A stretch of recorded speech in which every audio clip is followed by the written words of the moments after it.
Transcend, Your Highness, what's the meaning of this? Carter thought Prince Roland was arbitrary before, but now he thought the prince had become divorced from reality. With regard to how to train a soldier, the chief knight thought that no one would be more professional than himself. His family had a complete set of training method, where a boy of 10 years old could be trained as a soldier and would master all kinds of weapons in 5 years. If the soldier was further trained for 5 years, he would then be a top soldier, a knight who knew all rituals of upper class. Of course, the trainees could not come from a civilian family. Look at these idiots, they only think of eating eggs, Carter thought besides. The eggs are so expensive. Roland responded casually. Just watch them and remember they must be trained in this way for the next few days. Of course, I'll make some changes, and I'll list down the details on paper. During the Cold War era, it was impossible to train a group of qualified soldiers in 2 or 3 months. And Roland had never thought of that, as he did not need that kind of Spartan warriors who were strong enough to tear a beast apart with bare arms. The individual soldiers did not have to be strong, but they had to be disciplined and execute every order without fail. The power of a unit was usually much stronger than individual strength. This was decided by social norm and acceptance, so he needed to form them into a unit quickly. The modern military training, with some modifications to suit the current situation, was a good choice. In his personal experience of military training, it took only half a month to integrate students from all over the country into a cohesive unit. The effect was very obvious regardless of the process. Only when this group of people completely understood the importance of discipline could Roland implement the next step of his plan. Vanner still failed to get the second egg at the end. They had to stand twice as long as the previous round, and it did not end until someone's legs went weak and trembled. Just then, Prince Roland announced to have a rest and ordered the attendants to serve lunch. People's anger at the weakling was successfully transmuted into the eagerness toward food. Of course, Vanner began to suspect that His Highness probably had never intended to let them get a second reward. Lunch was packed in 4 large pots, which was transported by carriages to the outside of the town. In addition to food, they also brought a lot of wooden bowls and spoons. Vanner licked his lips, ready to rush to the carriages with the others, but was held back by the chief knight. His Royal Highness ordered all the people to line up in 4 rows and come forward one by one for bowls and spoons. Whoever dared to disturb the order would be forced to be the last one to get his food. The crowd hustled and squeezed and lined up into 4 rows. Vanner was lucky enough to stand in the forefront of the outermost row. Of course, some people were not satisfied with their positions. The sound of quarrels and fighting was heard in the rows. Soon the knights and several guards rushed into the crowd and kicked the troublemakers out. Fool, thought Vanner when he glanced at the man who started the riot. That was Insane Fist, the most aggressive street fighter in the town. He used to stir up trouble everywhere with his brute force, but now he had to squat in the corner with swords pointed at him. Look how pitiful he was now. He felt that he had already figured out what His Royal Highness liked. He liked order. They had to stand upright in a straight line up to get food, and always follow orders. Vanner had heard from some knowledgeable businessmen that some of the noble had a strange habit. They could not tolerate disorder, and once something was out of place, they could not help rearranging things. In Vanner's mind, this kind of person was purely bored and had nothing better to do. So they would deliberately create some trouble to occupy their mind. He did not expect that His Royal Highness was such a person. When the lids of the pots were opened, Vanner smelled the strong flavor of food. When the flavor spread in the wind, he almost lost himself in it. The crowd also became restless, but soon the knight roared to keep them quiet. We probably have to line up again, Vanner thought. Sure enough, Prince Roland required them to line up for their portions of food just like before. Their mouths were watering and their stomachs were growling. But thinking of what happened to Insane Fist, they had to line up and wait patiently. The pots were filled with hot oatmeal. To Vanner's surprise, there was even dried meat in the porridge. Even if he only got one thin slice, but that was meat. In addition, he even got an extra egg like he wished for. Vanner gobbled down the porridge, even licking the bottom of the bowl once. He swallowed the entire egg without biting. Since he ate so fast and carelessly, his tongue blistered quickly. After putting down the pot, Vanner patted his belly and made a satisfied hiccup. He had not enjoyed such delicious food for a long time. And what was even more incredible was that he even felt a sense of satiety. Compared with brown bread, the sweet meat porridge tasted like heaven. He even thought, If he could eat such food every day, what would it matter if he had to fight against the demonic beasts in the front? After lunch, they had a long period of rest. They were brought back within the city wall, walking all the way to the camp of the battalion. A burly man of foreign nation came out and began to teach everyone how to set up tents. Vanner knew him. Nearly everyone in the town knew Iron Axe. With regards to his superb archery skill, he even far surpassed the most experienced old hunters in the town. Wait a moment, so now Iron Axe is serving Prince Roland. It seemed that I saw him by the side of the knights before. Vanner frowned and thought, what's His Highness planning? Iron Axe is a man of Sand Nation. Do you really intend to appoint a man of Sand Nation as captain? Carter had the same question. He doesn't belong to Kingdom of Greycastle, and he isn't even from our continent. The witches don't belong to the Kingdom of Greycastle either, Roland said, but they all belong to Border Town. Besides, aren't you watching them for me? But Your Highness, don't worry, Roland patted the knight's shoulder. The origin of a person doesn't matter in Border Town. As long as they don't violate the law of the kingdom, they're still my subjects. If you're really worried, you can choose 2 more excellent captains. Anyway, the team will continue to expand in the future, and you can cultivate some promising ones now. I have written down the training regulations. Compared to the people of Sand Nation, I think you'd better be more concerned about this. Carter took the parchment roll from Roland's hands. Skimming through the contents from beginning to end, he got a nasty shock. The training contents were almost unheard of. For example, they needed to run laps around Border Town in the afternoon from 2 p.m. till sunset. The regulations emphasized that everyone had to complete this, and they were allowed to help each other on the way. If they persevered and no one gave up, they would get an extra egg for dinner. Another example, when the whistles were blown at night, everyone had to get dressed and fall in as soon as possible. With these kinds of training exercises, Carter was afraid that most people would quit in a few days. The first few rules were already hard to understand, and the last one completely confused him. Every day after dinner, they're required to go to Mr. Carl's college for cultural training. Your Highness, what do you mean by cultural training? Do you want to teach them to read and write? I hope so, but the time is too limited. Carl could only teach them some simple words and numbers so that they can read and write orders. I'll personally explain this part to Carl. You just need to send them over. But why do you want to do this? It's of no use in fighting against the demonic beasts. Who said so? Roland yawned. A unit good at fighting must also be well educated. That's the experience learned from history. Every day the weather was getting colder and colder, and every day Roland woke up later and later. As a member of the ruling class, he certainly had the right to lie longer in bed until late morning. In particular, every time he slept on his 3-velvet cushion blanket bed, he felt like he was falling into soft clouds. Dawdling in this kind of a feeling could help him to boost his mood. After Roland washed his face and rinsed his mouth, he stepped into his office, where Nightingale had already been waiting for him for a long time. Well, here is your breakfast. I already ate half of it while it was still hot. But now it's cold, said Nightingale as she pouted and pointed toward the table on which less than half of the bread was left. Looking at this scene, it seemed as if she was the owner of this place and not Roland. Did no one teach you to be humble in the presence of a prince? Roland reached over to take the plates as he sat down at his desk. I still remember that in the beginning you took etiquette quite seriously. He sighed within his heart. He really had not thought that Nightingale would always be around him instead of accompanying Anna. It seemed as if she wasn't on a mission but taking a stroll in the sun instead. Before, she had always hid her figure. But now, as long as there were no outsiders around, she would openly show herself in the office without even wearing her hood. Like this. She jumped off the table and gave a perfect noble bow. Recently, you've started to get up late. So I thought eating your breakfast would help you solve this little problem, Your Highness. She leaned herself towards Roland. Anyway, you don't care, right? I can see that you do not like these tedious rituals. Her remark was spot on. Roland silently cursed at her. Was there anything she didn't see? He sighed. Take the breakfast with you. After you begin to eat something, you have to finish it. I'll get another one if I want to eat. As you say, Your Highness. She gently smiled and went to put the plate at her side. Roland rolled out a blank parchment and began to finish the compliment design he had drawn partway. If he wanted to hold Border Town, it wouldn't be that easy after having a tragic victory in their first fight, so he had to do something. On top of that, his new troops had never seen blood. So Roland was worried that once large losses occurred, his newly trained troops wouldn't be able to bring up the courage to stand on the walls.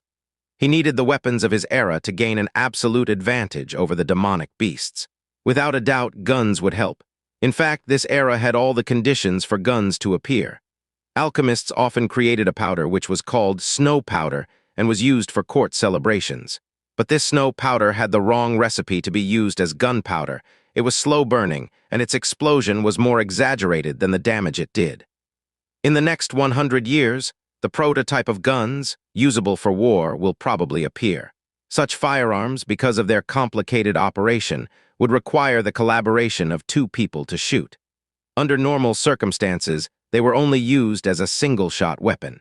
But in terms of rate of fire and power, they were still not comparable with those of a well-trained archer. Roland was certainly not interested in a repeat of history. With the help of the steam engine and the ability of the witches, he could create guns which had real value. "I saw the purchasing order on the table when you were asleep." Nightingale swallowed the last piece of bread and then casually asked, "What do you plan to do with so much ice?" "It's winter. If you want to drink frozen ale, you only need to put it outside the house, so why would you buy extra ice?" The upper nobility liked to use ice in the summer. They used it together with saltpeter to enjoy cooled milk, fruit juice, or wine. Since now was the time of the cold season, the price for the acquisition of saltpeter was very low. "To make iced cheese, the current temperature isn't low enough," answered Roland. Although the woman in front of him wasn't an enemy, he could not tell her everything like he did to Anna. The steam engine was something different, but things like firearms didn't require such a high level of technological understanding. Once spread out, their distribution could no longer be controlled. As long as he didn't know what kind of a person she was, it would be better to keep some things a secret from her. When he thought till here, he said imploringly to Nightingale, "Does the Witch Cooperation Association not only search for the Holy Mountain but also train witches as assassins?" "No, they just swarm together in order to find the cure to end their pitiful life." Nightingale waved her hand dismissively. "I joined the Witch Cooperation Association, but that was only 2 years ago." "In other words, you were working for someone else before?" Her excellent knife-throwing skills were a product of years of hard training and good instruction, so Roland could confirm that. "So apart from me, there are also other people who are willing to shelter witches." "Shelter?" Nightingale's face became a little strange. "How could? If he had known that I was a witch, he wouldn't even let me through his door. I'm afraid he would have killed me in secret if I had stayed with him after exposing it to him." "Oh, can you tell me more?" Nightingale smiled and shook her head, but this time the smile contained many unknown emotions. "Your Highness, you have to wait until the time is right before I tell you. I know what you are anxious about, but please rest assured. 5 years ago I got my freedom, and now I no longer need to work for anyone else." His verification test failed. It seemed that his charm points were not high enough. But her answers confirmed at least one of his presumptions. At least 5 years ago, she was a person who was involved in some shady business. Fortunately, it seemed that teaching and using Nightingale was apparently a coincidence, and her former employer was not like himself, who intended to employ a large number of witches. Roland did not pursue this point any further as he bent over his drawing to finish it instead. After some time, he was a little bit surprised that the usually talkative Nightingale had now become quiet, and the only sound in the room was that of the fire burning. By the time Roland raised his head to stretch his sore neck, he could not detect any sign of her in the office. "To walk out without saying anything," he muttered, as he folded the parchment in his hands and put it into his personal pocket. The next days he was busy with drawing the weapon's designs or testing the already finished designs. His intention was to make the famous flintlock firearm. This kind of weapon was already tested through history. The difficulty was to make a gun similar to a harquebus. First, the gunpowder had to be inserted, and then the lead ball was to be loaded. The firing rate was close to 3 rounds per minute, so it really didn't require much skill in order to deal with the demonic beasts. Most of the demonic beasts couldn't climb the walls, so the shooting distance was approximately equal to the height of the walls, which was 12 feet. At this distance, even with a bad aim, it should be possible to hit the beasts, and the lead ball would also not lose much of its power. If only the skin of the demonic beasts evolved to be as hard as steel, then they could be easily shot and killed. The disadvantage laid in the production time of a flintlock. It started with the matchlock. The smith had to slowly hammer it into form from the barrel to the trigger. The entire production of a gun would take about 3 months, wherein the barrel needed the largest part of it. First, it had to be beaten into a thin and cylindrical shape, and then the spiral grooves could be engraved. Although without the right equipment it was quite sophisticated, but it should still be possible for a well-learned blacksmith to make a good barrel. This was also one of the reasons that Roland created the steam engine first. With the steam engine, he could use a steel drill to bore the drill directly into the solid iron. So with this, the production speed could significantly be increased. He didn't need a master blacksmith to do the work. He only needed one table on which he could affix the barrel. When Roland tried to change the theory into practice, he discovered that it wasn't as easy as he imagined. In the backyard, after 4 or 5 days, the production of a harder drill was successful. It was easily quiet since he could use the high-temperature flame from Anna, which could easily get above 1,500 degrees, and was enough to melt iron. Without needing to think about temperature control, and using the conventional method of producing steel, it was easy and quickly possible to make a small quantity of steel bars, namely the high-speed stirring of iron clubs with molten iron.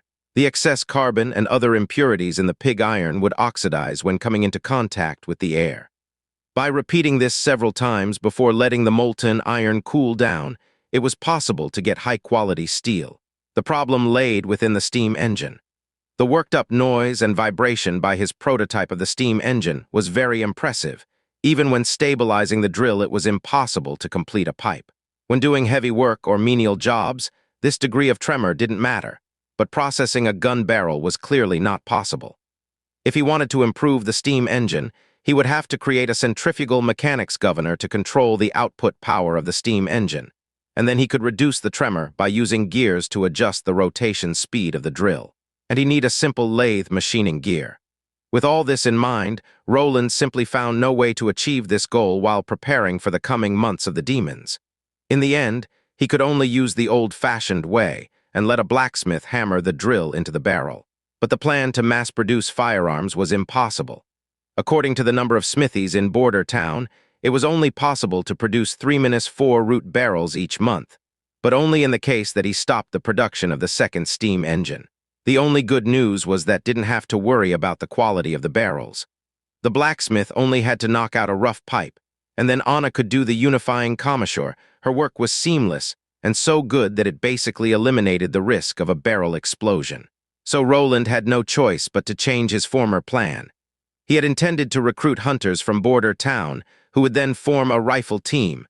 Most of them were proficient in archery with either a bow or crossbow. Both were handy weapons. In addition, they only need a short amount of time to train with the firearms, so they could be quickly sent into combat. But now, with only 4 guns produced before the months of the demons, he could only pick the most outstanding hunters and had no manpower to build up an elite group. Roland decided to let Iron Axe handle this matter. He already spent 15 years in Border Town, so he should know who the best hunters are. For the last month, Brian was unhappy. Especially when he met the militia in the street, his unsatisfied feeling would be doubled. He even felt a trace of loathing. He felt His Highness had forgotten him. A month ago, when he was called by the Chief Knight, he was full of excitement. He would have close contact with the 4th Prince and get orders directly from His Royal Highness. How fortunate and glorious would that be?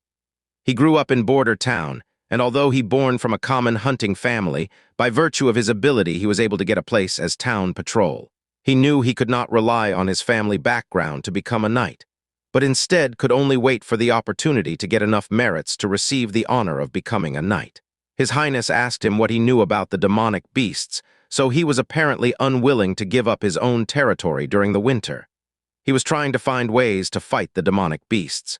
Later, the wantonly built walls also proved that there was no doubt that this year they would spend the months of the demons in Border Town.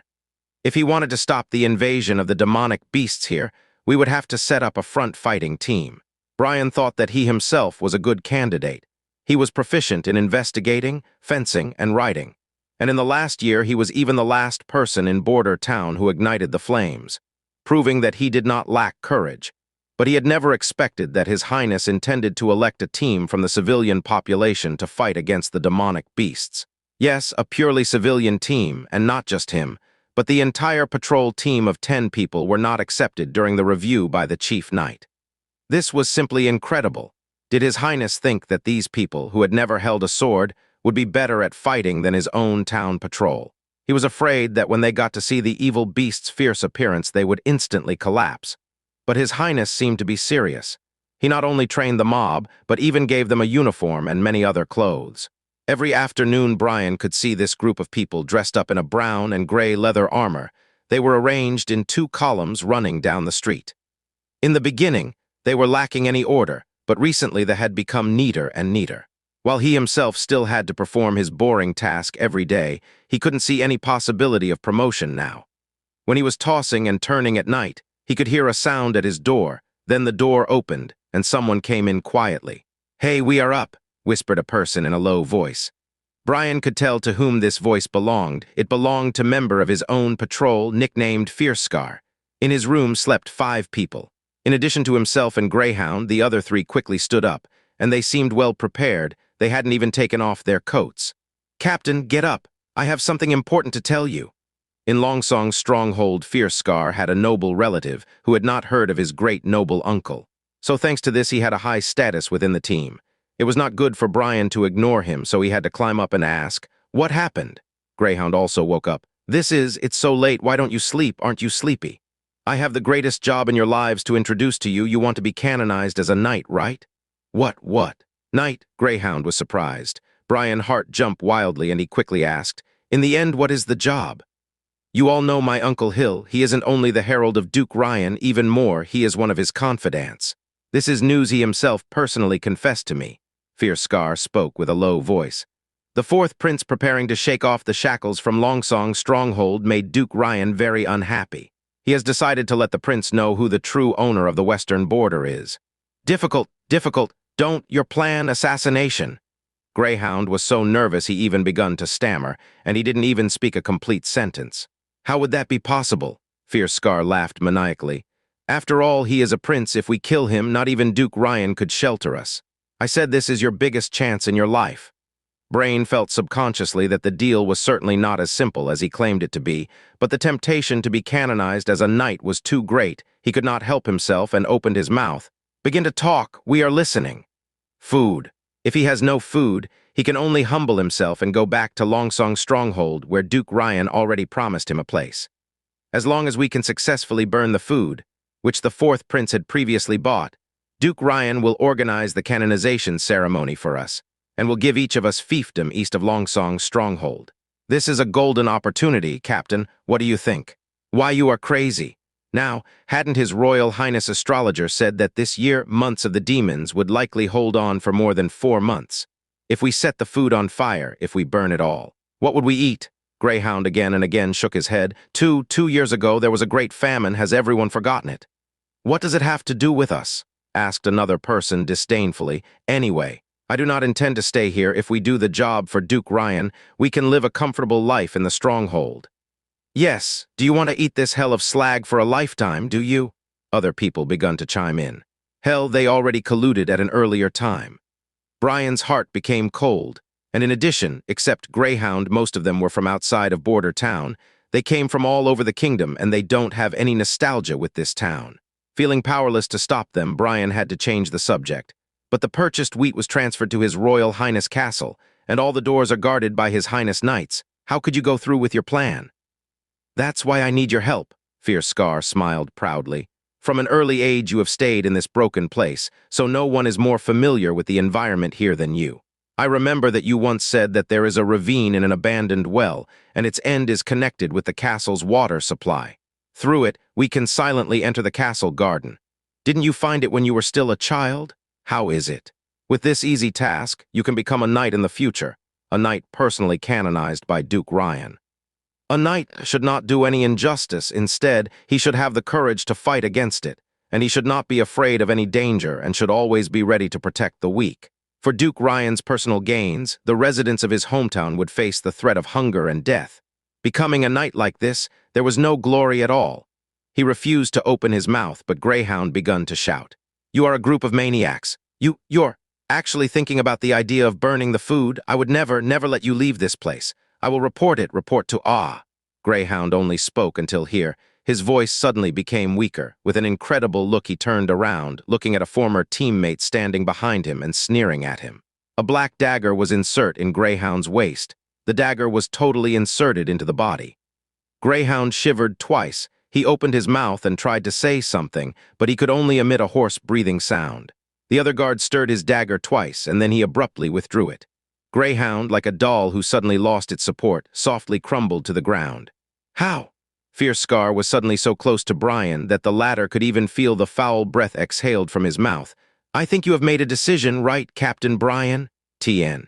If you are interested into the centrifugal mechanics, Governor, here are more informations and a video. The castle in Border Town hadn't always stood in the place it stood now. When they laid the foundation for the first castle, the ground collapsed due to an underground cave. Because of this, the castle position had been moved. The already excavated sewers were mostly destroyed in the collapse, and some parts were still intact. But these parts were also discarded because of the relocation and redevelopment of the castle. When Brian was still young, he often played in these underground tunnels, and one day he accidentally found a route from an abandoned well outside the castle wall that directly led to a well in the castle garden. Brian told the news of this discovery to his father, but he got a severely beating in return. His father also warned him that trespassing into the Lord's castle was a capital offense. In the case that he was found, it could only end with a journey to the gallows. Through this, Brian was frightened for his life and never went into the old sewers again. However, when people get together, they will start to drink and chat, and during such occasions, he had repeatedly boasted about his own ability to have direct access to the castle. Now he was extremely regretting it. The entire town's patrol, apart from Greyhound, were 9 men. In other words, Fierce Scar had convinced the entire town's patrol, and they were now working for Duke Ryan, who was in control of the western part of the kingdom.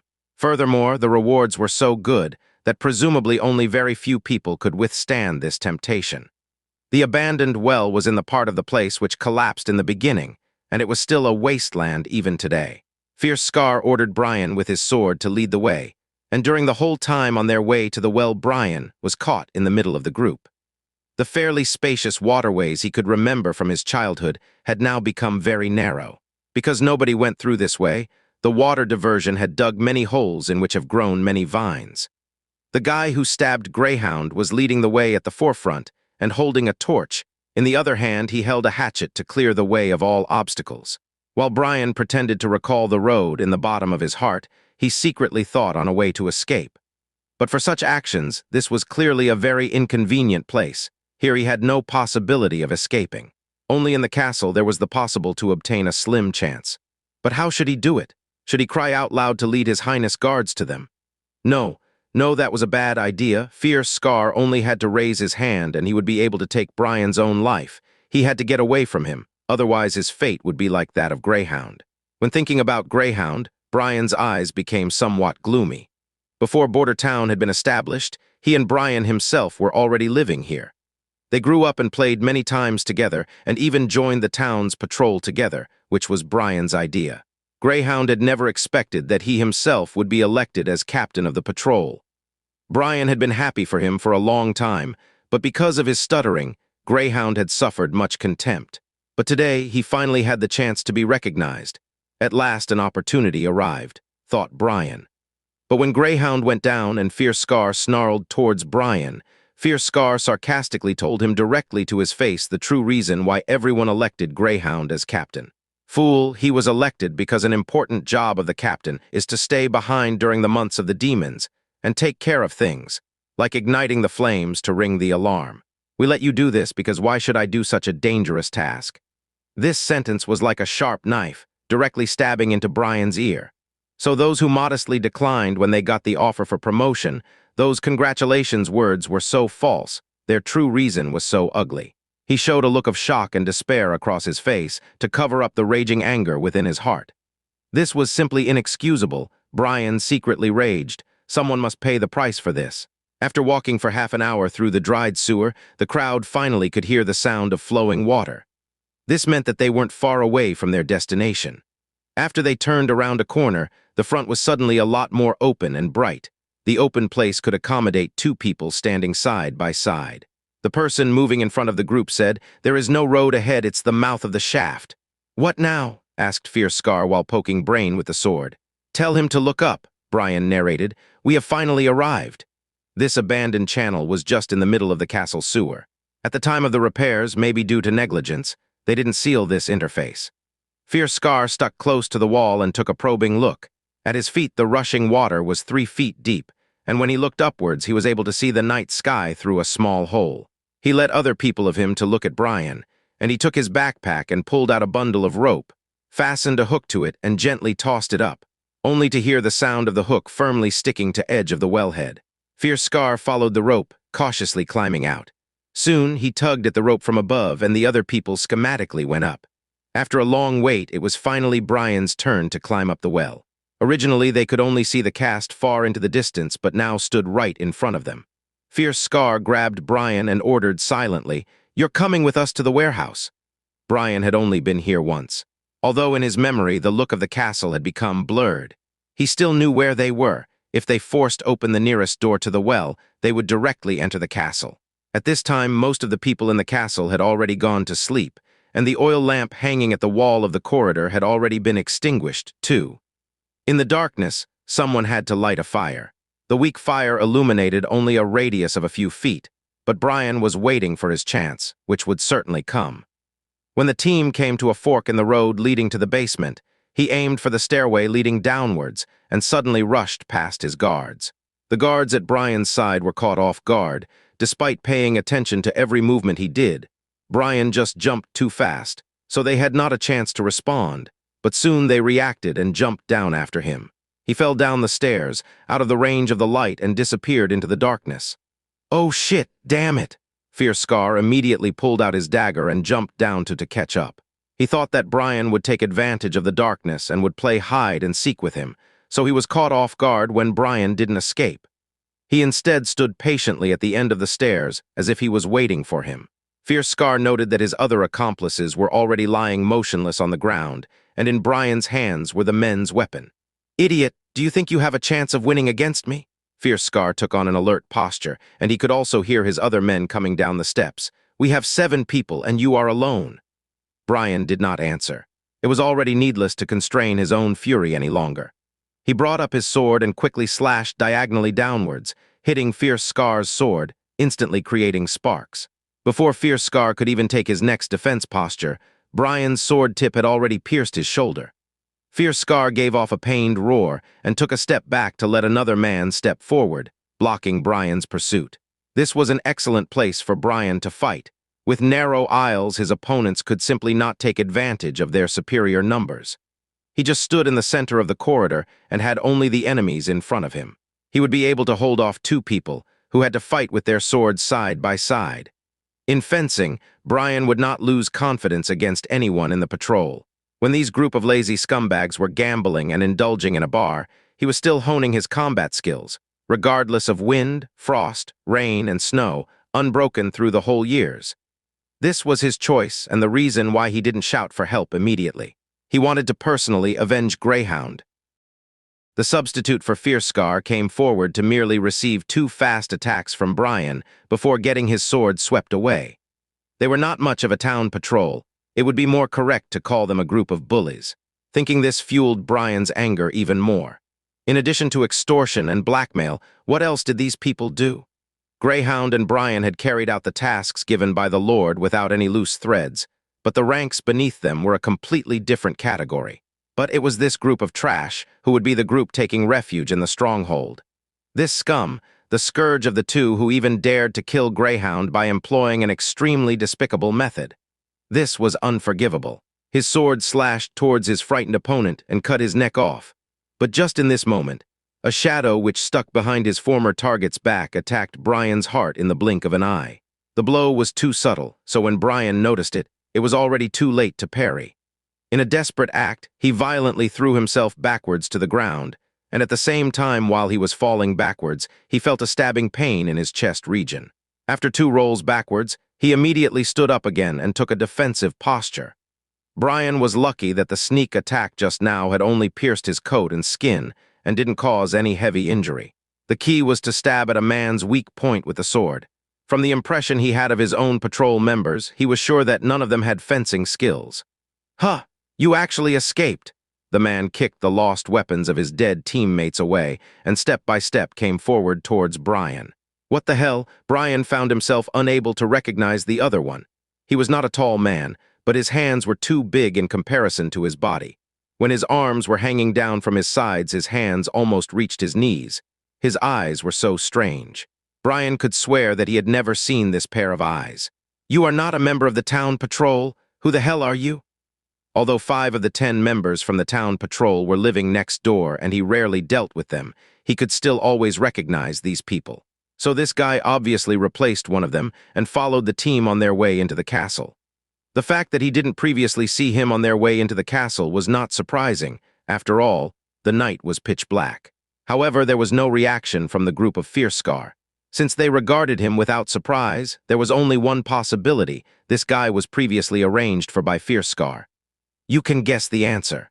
Why do you need to ask me?" he replied while smiling indifferently. "Anyway, you are going to die soon." "Damn, he hurt me," Fierce-Scar bitterly flamed. "Viper, quickly chop off his hands and feet. I want to slowly bathe in his blood." "Unfortunately, Mr. Hill, I must give priority to the completion of the task given to me by my lord." Just like his name, this guy was really the incarnation of a serpent. He would always attack from a strange and tricky angle, in addition to his extremely long arm span. He directly forced Brian into a bitter struggle.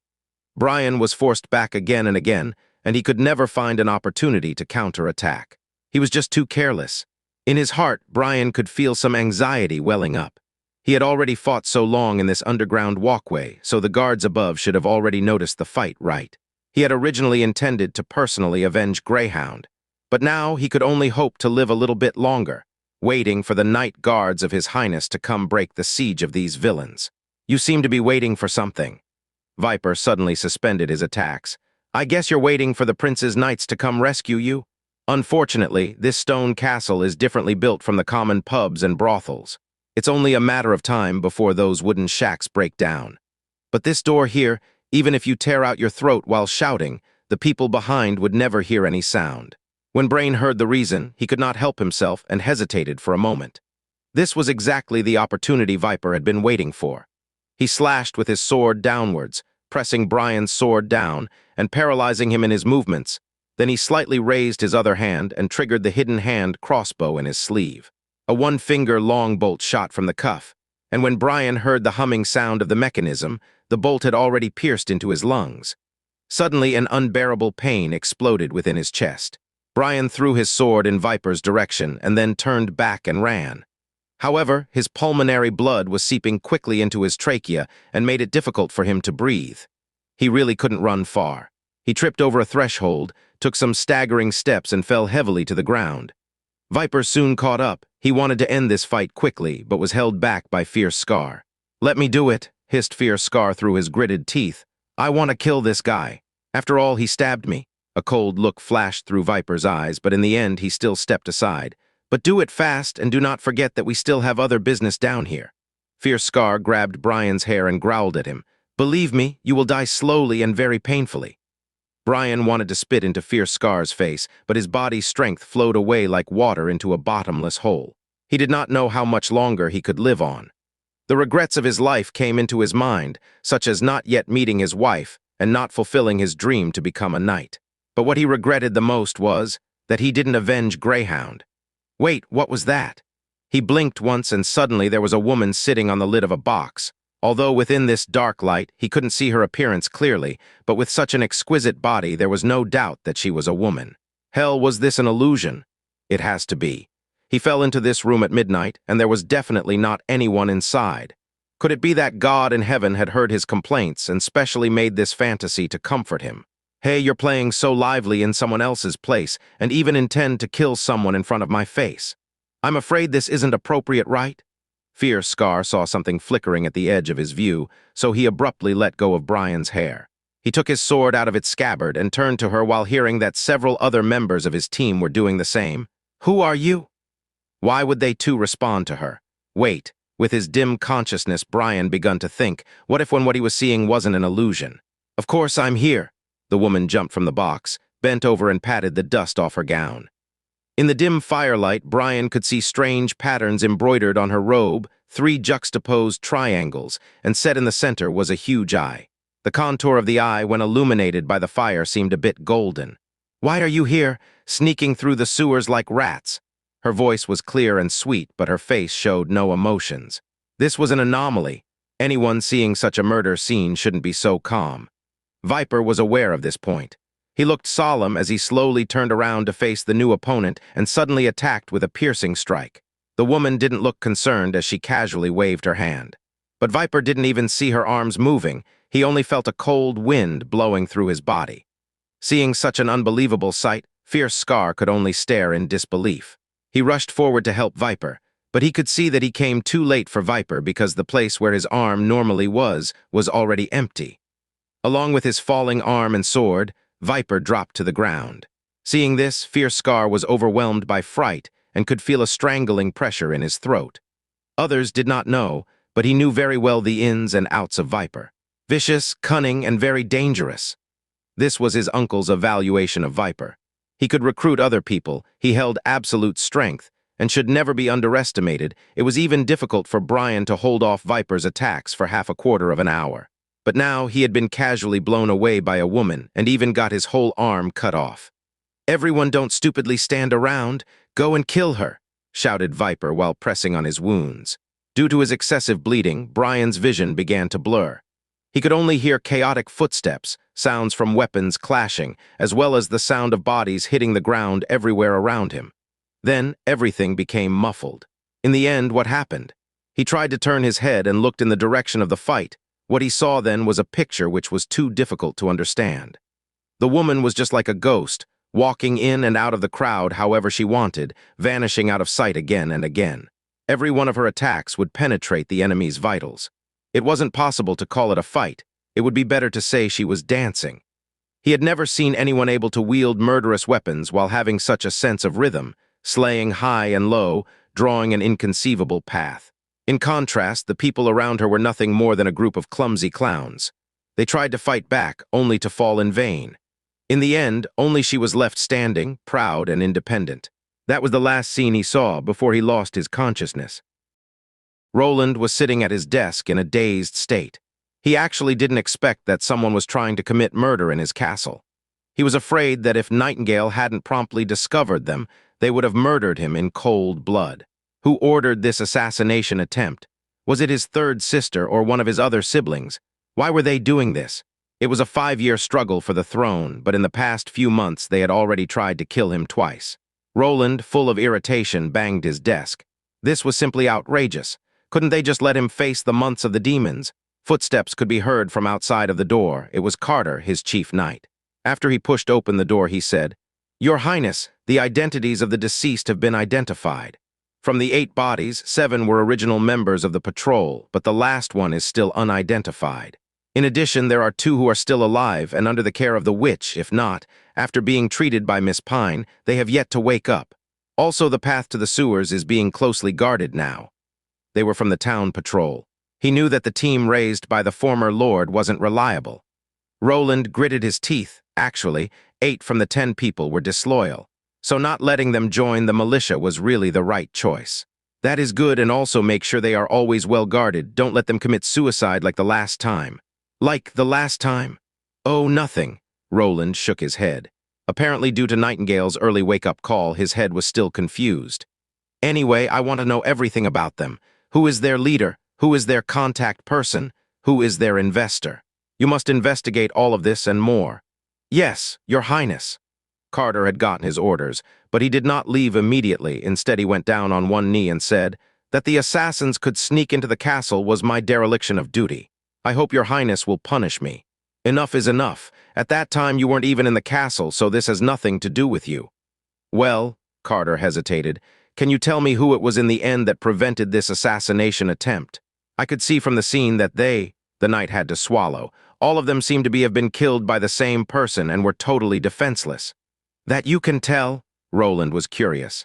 "If they were evenly matched, the scene wouldn't be so clean, and the wounds would be in a wide range all over the bodies," Carter whispered.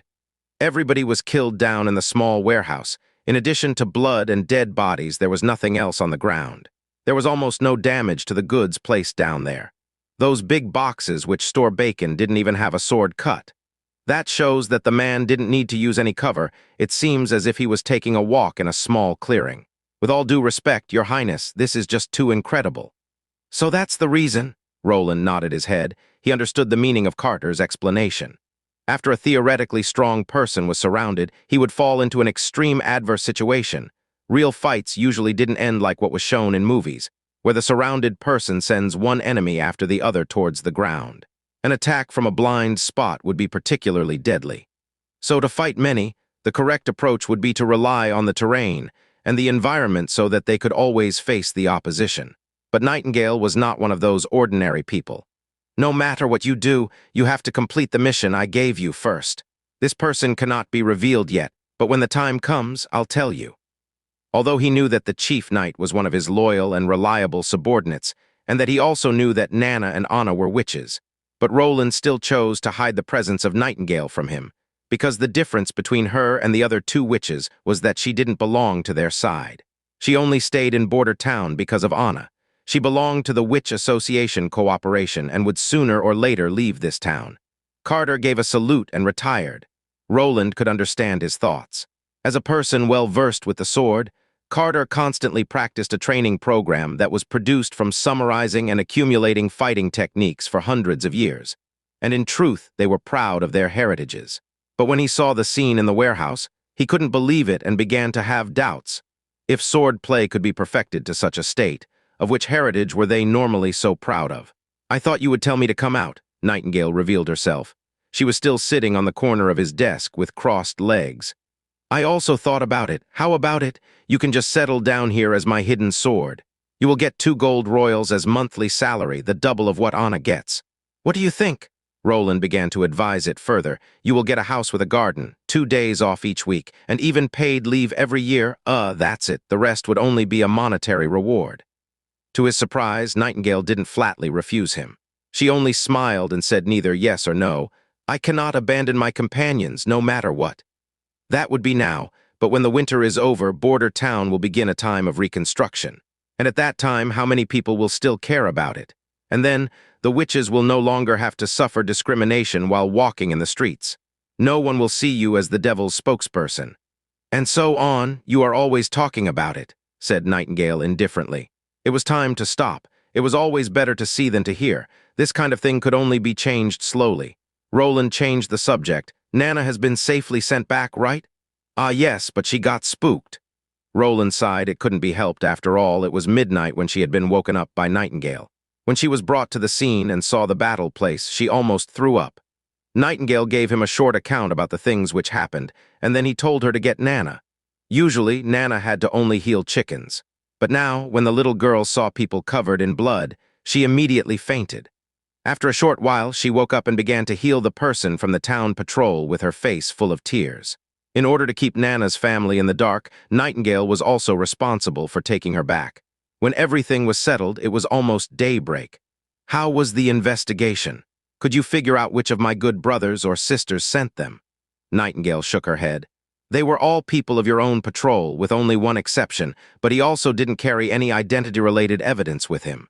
With enough money, anyone could hire them, but I think that this perhaps isn't related to your siblings. Why? Because it was extremely unorganized. During multiple occasions, the team actually had a lot infighting. And immediately after their failure, they didn't commit suicide, leaving at least 2 people alive. And then they had no professional performance. In general, they were just street punks. This is unlike the style of your brothers and sisters. It is more likely that it was a layman's plan. I think that even if I wasn't here, there was no way their assassination attempt would have succeeded. Don't forget that Anna is sleeping downstairs. Nightingale reached for Roland's cup. She didn't seem to care about drinking from the same cup as him, and then said, No matter what, your knight had asked for the truth of what happened in the sewers, and I bet he will soon know the truth, compared with the former piece of your sister. That guy is much less professional. If I hadn't left, he would still kneel before me begging me not to kill him. That seriously injured patrol member, it seems that he is the one I summoned not too long ago. Really? Nightingale tilted her head. I think that you'll have to reward him. If he hadn't stood up against the other guys, I would not have found them so quickly, and they would have slipped into the basement of the castle. Although it is still not clear why he did that, but the enemy's enemy is our friend, right? Yes, Roland thought, but the important part was not if he is a friend or foe, but rather that Nightingale said the two words, "Our friend." When Brian woke up, the first thing that caught his eyes was the white ceiling. The sunlight shining through the window was somewhat bright, so he had to close his eyes a little.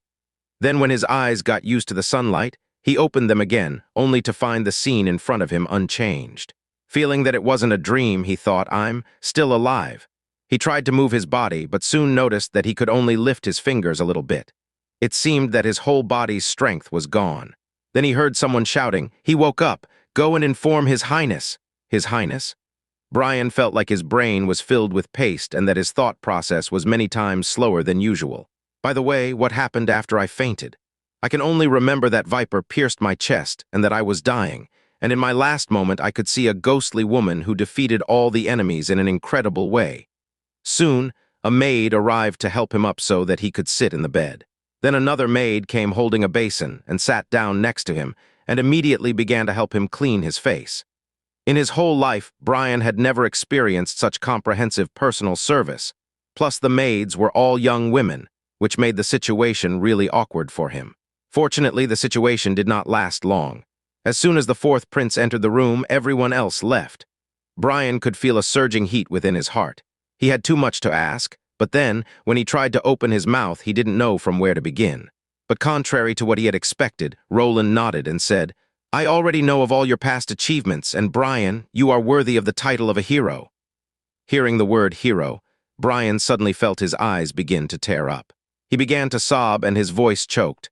"No, Your Highness, my friend is the real—" Roland patted him on his shoulder so as to comfort him. It was exactly like Nightingale had predicted. After Fierce Scar was dragged into the torture chamber, he began to tell everything he knew before the warden even put his hands on him. The one behind this group was not his sister or any other of his siblings, but Longsong Stronghold's Elk family. Count Elk got in contact with his distant relative Hiller Dimitri. Afterwards, Fierce Scar gained control over most of the town patrol with the lure of a reward. In addition, he also sent an assassin to replace one of the members in the team to prevent an accident from occurring in the course of action. The purpose of this group of people was not to assassinate Roland like he had thought. Instead, they intended to burn the food reserves so that he would obediently go back to the stronghold. Their conspiracy resulted in the death of an innocent person, Greyhound. He tried to stop Fierce Scar when he heard of his criminal intent, but he was stabbed to death with a dagger by one of his own subordinates.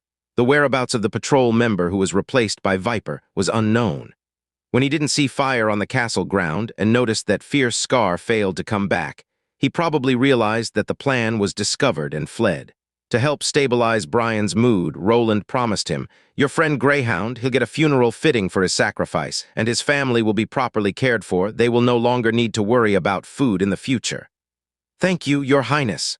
Brian took a deep breath. "I have to know. Fierce Scar, is he dead?" "No, he is still alive." Brian painfully closed his eyes. He would rather have had them not rescue Fierce Scar so that he would have been dragged to hell than both of them staying alive. But now, the chance to fulfill his wish became slim. There was no doubt that Fierce Scar was guilty, but the sins committed by nobility could always be redeemed with money. As long as his uncle was willing to protect him, it was very likely that Fierce Scar wouldn't die. It was most probable that he wouldn't even need to go to prison. Roland could naturally guess his thoughts.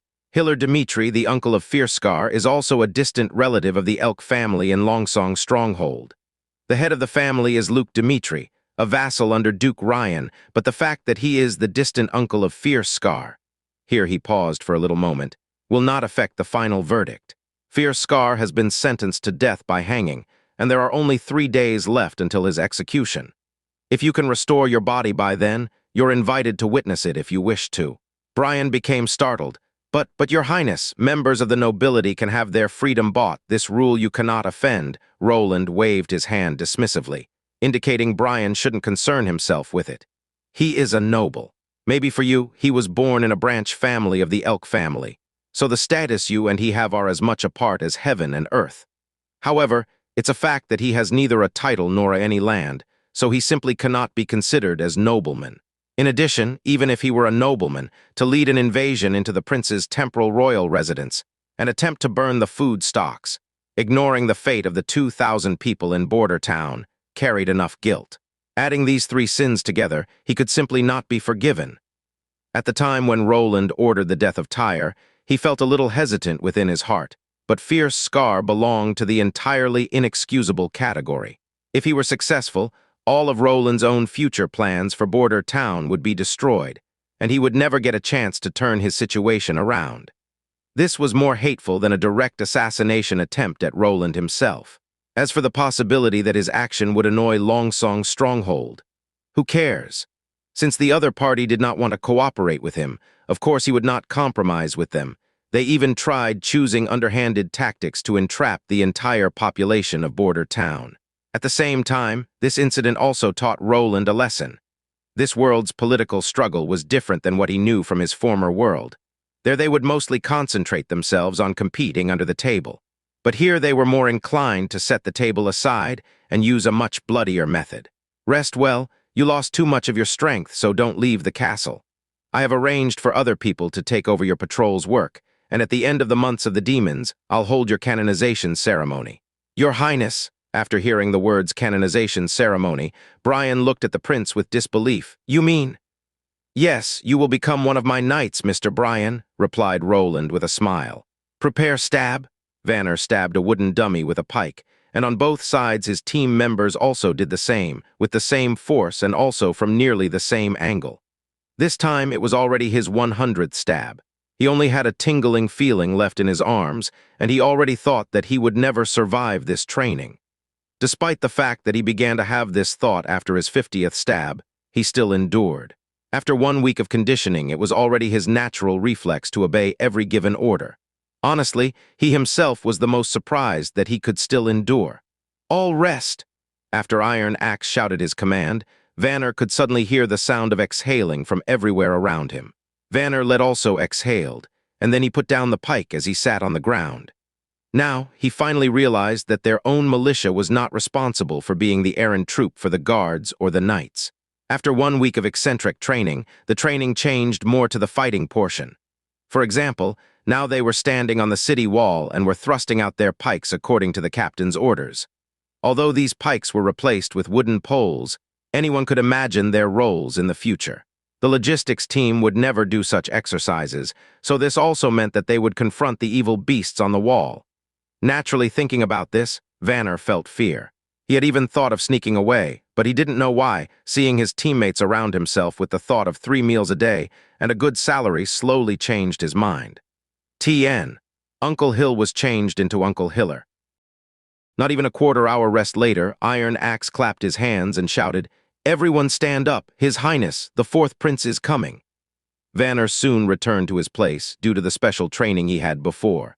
He had learned to follow orders almost subconsciously, so he took his pike dummy and assumed the ready position for stabbing with his wooden staff. The prince and his followers were walking behind them on the wall.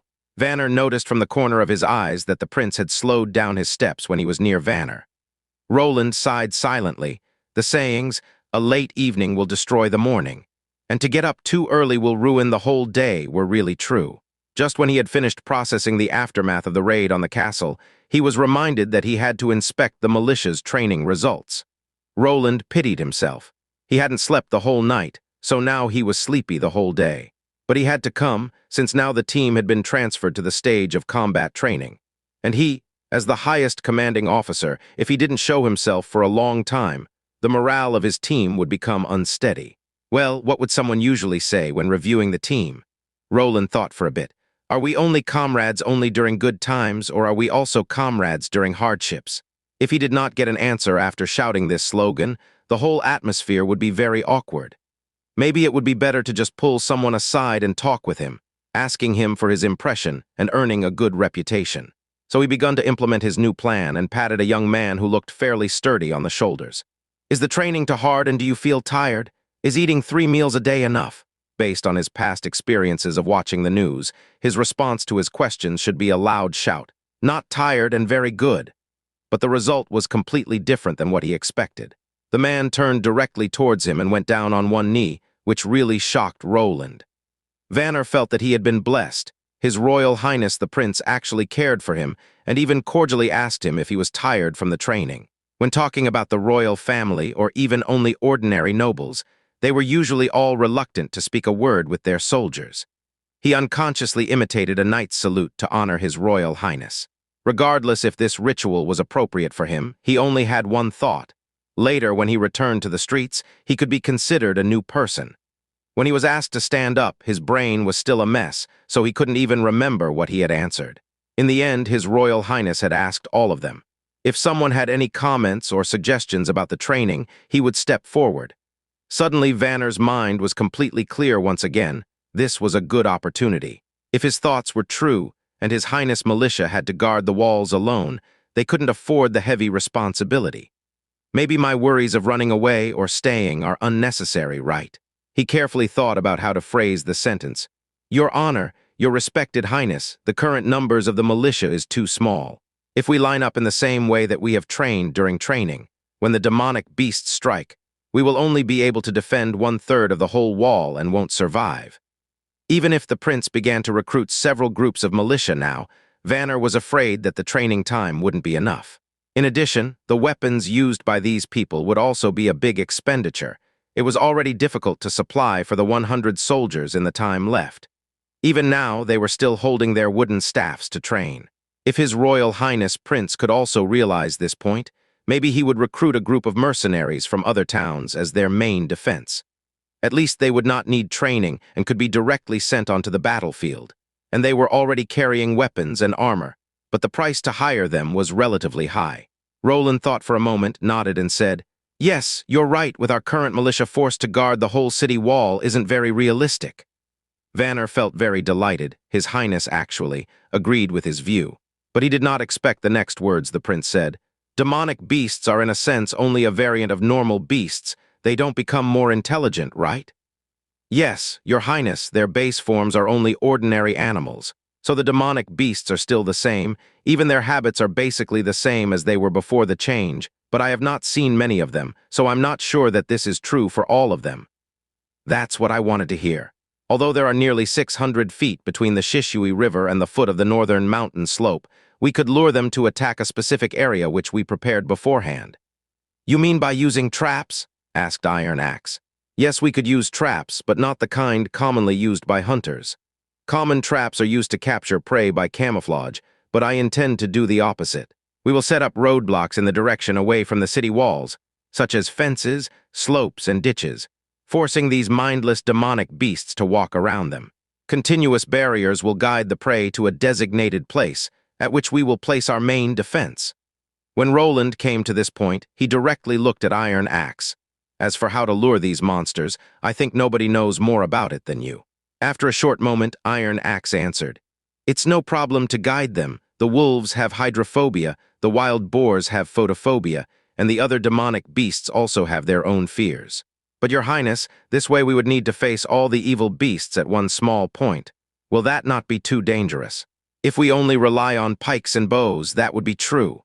Roland took a deep breath and said confidently, But now we have a new weapon. When it was time for the prince's departure, he once again came to Vanner. Your observations were very good. What's your name? Va Vanner, Your Highness. I will propose for you to be a vice-captain for one of the teams to my chief knight, Mr. Vanner. I'm very satisfied. Good work. Next to the house for the production of cement, Roland built a new house. It was for the production of snow powder, or more precisely, gunpowder. It only had one big room which had an area of 300 square meters and only one entrance. He also implemented the most stringent security regime. 2 knights were always guarding the door, and anyone who wanted to enter were required to register first and go through body search, looking for something which could light a fire. Indoors. Any source of fire was prohibited, so it was only possible to work during the day. In order to even prevent Nightingale from sneaking into the room, he hung up a cotton curtain above the door. This is what you called the new weapon. Carter was summoned to take a look at the new invention. He took the powder in his hand and took a sniff. This is not snow powder, right? Perhaps Iron Axe didn't know what snow powder looked like, but Carter had often participated in royal ceremonies, so he naturally knew how snow powder looked. It was the alchemic workshop's finest creation. The recipe was a secret to outsiders, but if the prince desired to know it, he would certainly be able to get it. It's snow powder, but not entirely, said Roland. It's the alchemic workshop's last product improvement. I call it gunpowder. Gunpowder can be described as a product that was perfect for mass production. It didn't need any exotic materials. As long as you had charcoal, sulfur, and saltpeter and mixed them at a ratio of 7.5, it could be produced without any technical barriers. In this time period, snow powder was mixed into a ratio of 3:1, and it also sometimes contained some strange materials, such as mercury, butter, honey, etc., which were sometimes mixed into it at a 2% ratio, but with the result of slower combustion and less gas release, this held no advantage for the gunpowder.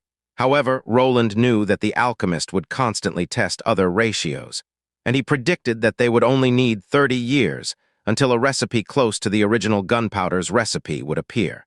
In the history of Roland's former world, gunpowder was invented a long time before the production of the first cold weapon. The reason for this was because the recipe and the corresponding weapon manufacturing process didn't work in unison. However, what many people ignored was the fact that one did not need to rely on guns. The gunpowder itself was a very formidable weapon.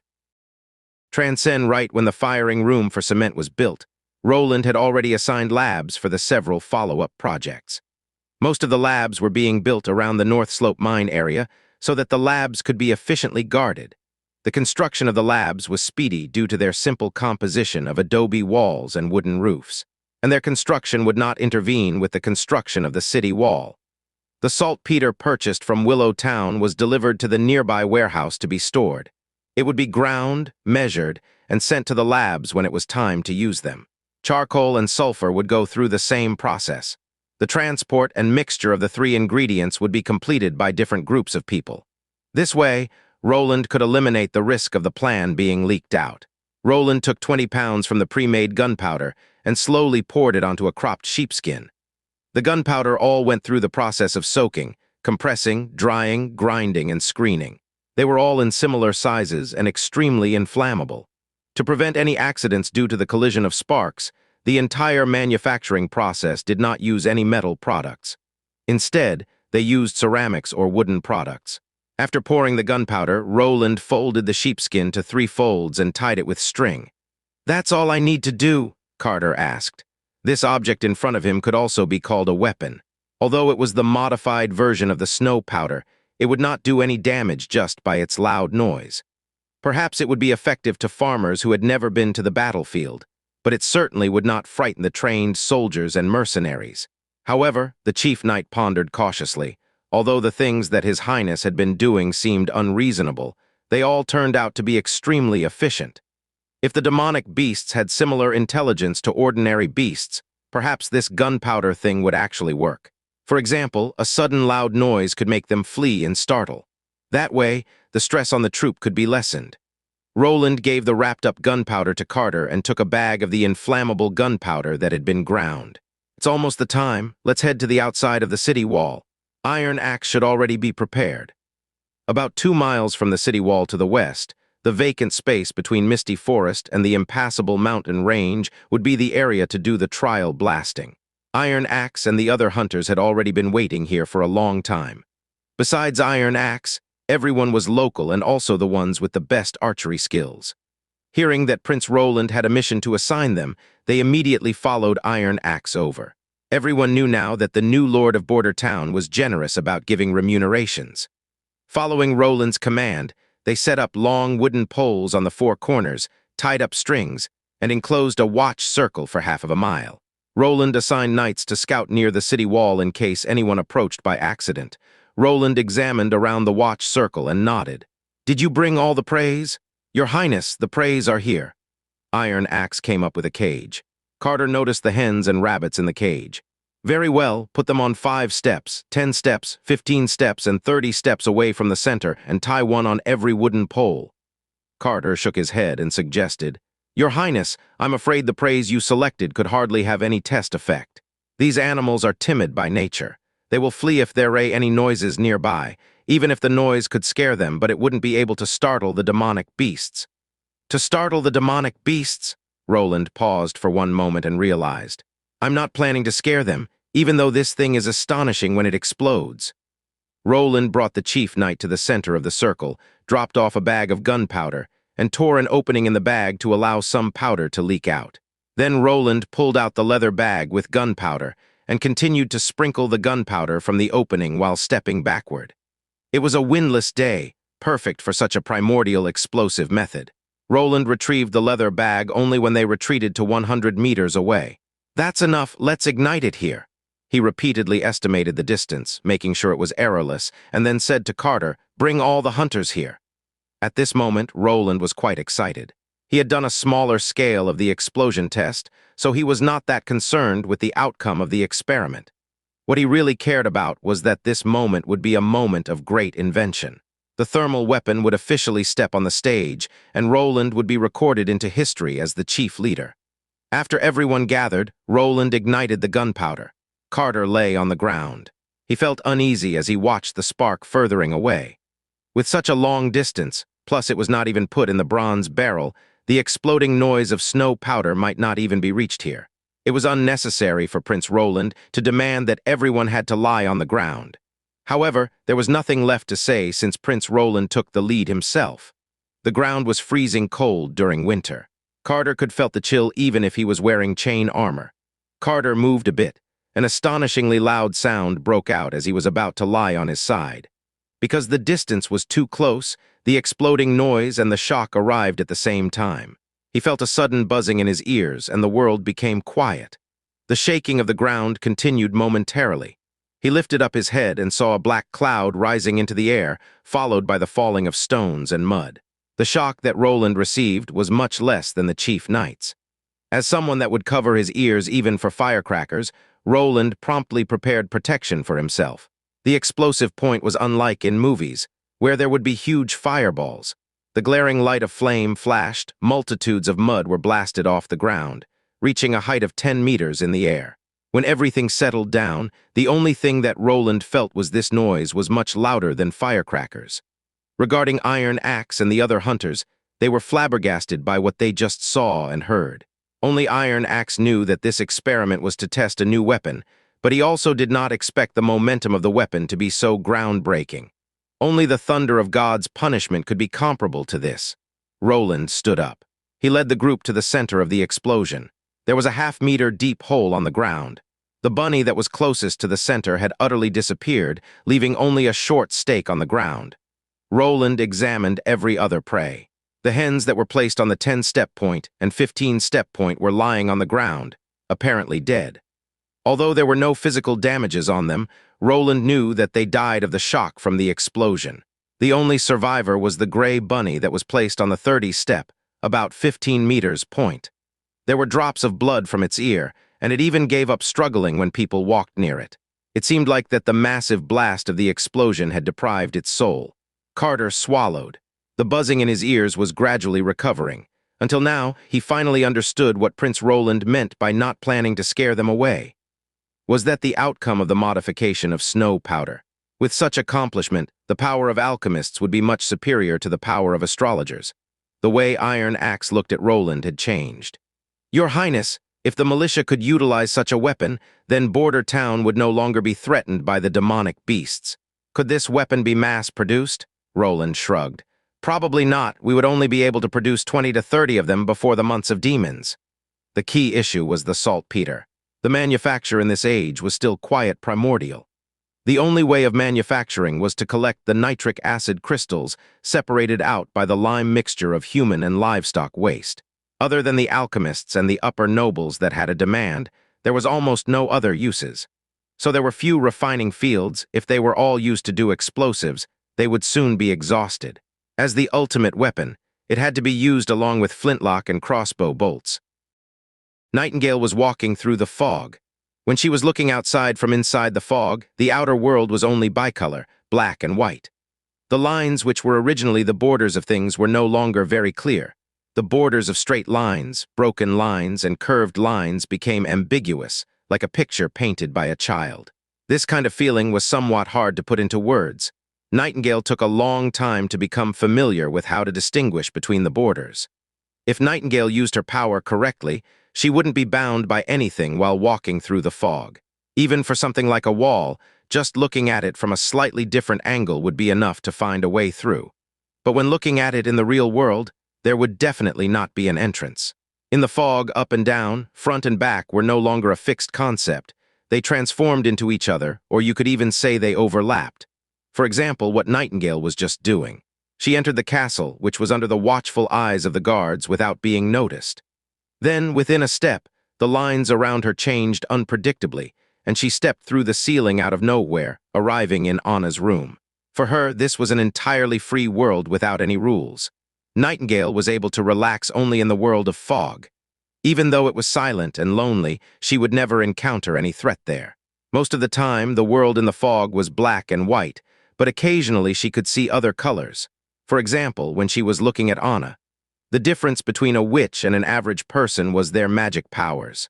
Nightingale could see this force flowing and fading in a witch. This was the only color in the world of fog.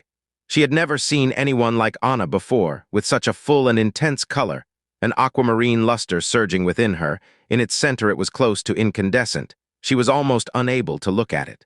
All this made Nightingale very confused, because in general, the color would show the witch's ability and magic power. In her time in the Witch Cooperation Association, she had seen a lot of witches with the fire ability when they used magic. The luster within them was always the color of orange or red, like the cloud of a living fireball.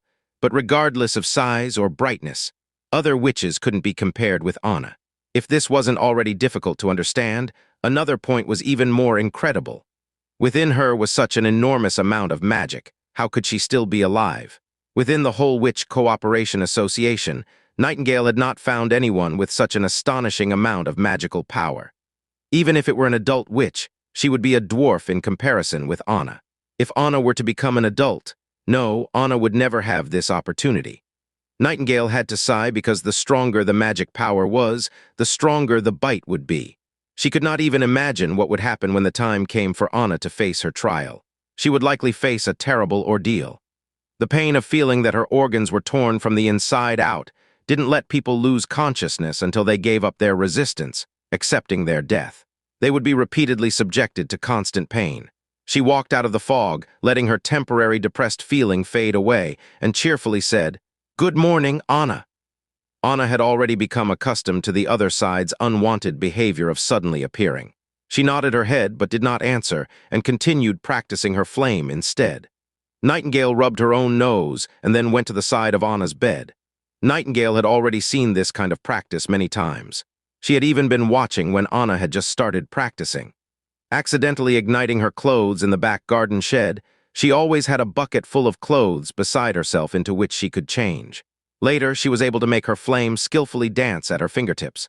Then, even Roland no longer supervised her practice, but instead tore down the shed in the garden and turned it into a place to enjoy afternoon tea and sunbathe. Even so, according to the prince's orders from before, Anna continued to carry out her practice for 1 to 2 hours every day, but now in her own room. "I brought fish cake. Do you want to eat it with me?" Nightingale took out a cloth from her bosom, opened it, and divided the fish cake into a piece for each of them. Anna nodded after she smelled the fish cake. "Go wash your hands before you eat it," Nightingale laughed. Fortunately, Anna didn't hate Nightingale. After all, it would not be good for Nightingale to speak to herself. All in all, Anna was obviously very concerned for Nana but didn't express her concern very much. In fact, when she was not in front of Roland, she rarely spoke. In contrast, Roland talked too much. He always had a lot to say. For example, when eating a meal, he would have so many rules such as wash your hands before eating. Don't eat too quickly. Don't pick it up and eat it after it has fallen to the ground. And so on, he could give a long statement for everything. At first, she was very impatient. But later she learned that it didn't matter because here she was the peasant and he was the master. After all, it was the fourth prince's castle. Since she lived here and ate his food, she reluctantly began to listen to his speeches. Now she was also getting used to these rules. She didn't know why, but when she herself, Anna, Nana, Roland, and Carter would compete for places in line for hand washing, she would feel an inexplicable hint of fun. Anna reached into the bucket filled with well water and cleaned her hands, and then she lit a flame to dry them. After that, she took her piece of fish cake and sat at the table, cutely taking a small bite into her little mouth to slowly chew it. "You really don't want to go back with me?" Nightingale asked her once more. "There, we will have a lot of sisters. They will take good care of you. Here, you can only live and do something within the range of the castle. Don't you feel bored? Although they are called the impassable mountains, you can find lots of material to survive. And there, we would all be one big family. Everyone there has gathered together for the same purpose. Your magic power is so strong they will happily welcome you. This winter, I'm afraid this winter will be your last." When she spoke until there, Nightingale trailed off. Perhaps it was already too late, she thought, even if they were back in the camp. For Anna to have such strong magic power, it would be almost impossible for her to get through adulthood. The only thing Nightingale could do for Anna was to stay by her side when she died. "How was your life as a child, before you joined of the Witch Cooperation Association?" Nightingale was startled by Anna's question. After all, she rarely asked any questions.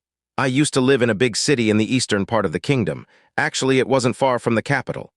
"Did you have a happy life?" "Happy?" No, she was unwilling to remember her daily life at that time. She had to depend on others and was despised and mocked. When they found out that she had turned into a witch, her life became even worse than that of a cat or dog. She had a chain tied around her neck and was forced to work for them. So remembering this, Nightingale shook her head and whispered, "Why are you asking this?" "I lived in the old town areas." Anna once more told her own story. "My father sold me for 25 gold royals to the church, but since His Highness had let me out of the prison, I'm living a very happy life here. But you cannot go out of the castle, and except Roland Wimbledon, the other people outside still hate witches. That isn't important for me, and he also said that he would change all this in the future. Can't he do that?" "That will be tough. As long as the church hasn't fallen yet, they will always speak of the witches as evil." Anna didn't refute immediately and became silent for a long time. It was even so long that Nightingale thought that Anna would never talk about this point again when she suddenly asked, "Where did you have a better life? When you were with the Witch Cooperation Association or living here with us?" What did you say, ah?" This question caught Nightingale totally off guard. "Well, of course, it would be with the Witch Cooperation Association, right?" To tell the truth, she wasn't really interested in the search for the Holy Mountain, but was interested in the place where all her friends were living. As for Border Town, if she hadn't heard that a witch was in danger, she would never have come to this town. So the answer should be very obvious, but why couldn't she say it the first time? Then, Anna begun to smile. Nightingale had rarely seen her smile. Her eyes were shining like a lake in which the morning sun was reflected, glistening. Inexplicably, she felt at ease even if she wasn't in her own world of the fog. "I heard Roland saying that the Witch Cooperation Association was looking for the Holy Mountain in the Northern Mountains, and that the Holy Mountain was a secure home for all of you. But for myself, I think I have already found my Holy Mountain." This castle was her Holy Mountain. Nightingale realized that although Anna wouldn't live for much longer, her soul already arrived at the place where most witches longed to be. At this moment, from the other side of the door, running footsteps could be heard. Nightingale listened carefully. They belonged to a panicking Nana. Then the door was opened, and it was really Nana Pine who rushed in. While tears ran down all over her face, she jumped into Anna's arms. What should I do?" "Sister Anna, my father has found out that I have become a witch." Roland was dragged out of bed by Nightingale. After he had heard that Nana's father came for an audience, he was surprised at first. Soon he realized that this was a rare opportunity. If he wanted the girl to stay during the months of the demons and help fight against the demonic beasts, he would have to find a reason for the Pine family to remain in Border Town during winter. Originally, this was a very tricky situation. After all, the fourth prince's popularity among the nobility had plummeted, and he had a strained relationship with the stronghold. This were the reasons why most of them nobles leave Border Town. However, from the beginning, Roland hadn't considered working together with the nobles. They may have a lot of power, but they weren't suitable for a joined work. He quickly washed his face and dressed himself, then immediately went into the reception hall. Mr. Pine was already brought into the reception hall under the guidance of the guards. When Mr. Pine saw the prince, he immediately stood up, enraged, and asked, "Your Highness, where is my daughter?" This was the first time that Roland saw Nana's father. He had a muscular build but wasn't too tall, and with his beard he had a very rough image. With his cotton coat that reached his waist, and his leather pants that had very large pockets, his dressing style looked more like that of a person from the Orient, rather than someone of noble rank. "She's fine, Mr. Pine. Why was she directly let through by the guards while I was stopped at the door?" Nana's father interrupted him out of anger. "I need an explanation, Your Highness. Please bring my daughter out and let me see her." What was happening? Roland was full of wonder. He was convinced that Mr. Pine was clear about the situation, that his own daughter had unfortunately become a witch. So it would be normal if Mr. Pine humbly asked him to hide the message. or he would just allow Roland to solve the problem. But Roland had really not expected that Mr. Pine would be so aggressive and wouldn't act according to aristocratic etiquette. As to why the guards let Nana come in without questions was only because of Roland's standing orders. Nana would come every few days to play with Anna, so the guards were already used to her coming. After considering for a moment, Roland gave the order to have a maid bring Nana over to them. No matter how rude the other side behaved, he was still Nana's father, so it was only right to let the two meet and talk. If he showed any intention to send his daughter to the church or generally to abandon her, it wouldn't be too late to take measures against him. Nana and Anna both came together into the hall. At the moment Mr. Pine could see his daughter, the impertinent scene in his eyes immediately vanished. He opened his arms wide in the direction of Nana and shouted loud, "Dad is here, so come to me." But the little girl was just hiding behind Anna, only exposing half of her head. "I'll be sold to the church by you, right?" "Oh, you silly girl, what are you talking about? Naturally, I would never take you to the church, so let us go home together." This reaction somewhat confused Roland. According to Nightingale's story, Nana was seen by her father when she was using magic. Breaking out into a panic, she immediately fled to the castle in search of Anna. All along the way, she was followed by her murderous-looking father. But as it now seemed, he was only looking with eyes full of love and care at his daughter, completely unlike the usual feelings of hate with which witches were typically confronted with. So had it only been a misunderstanding.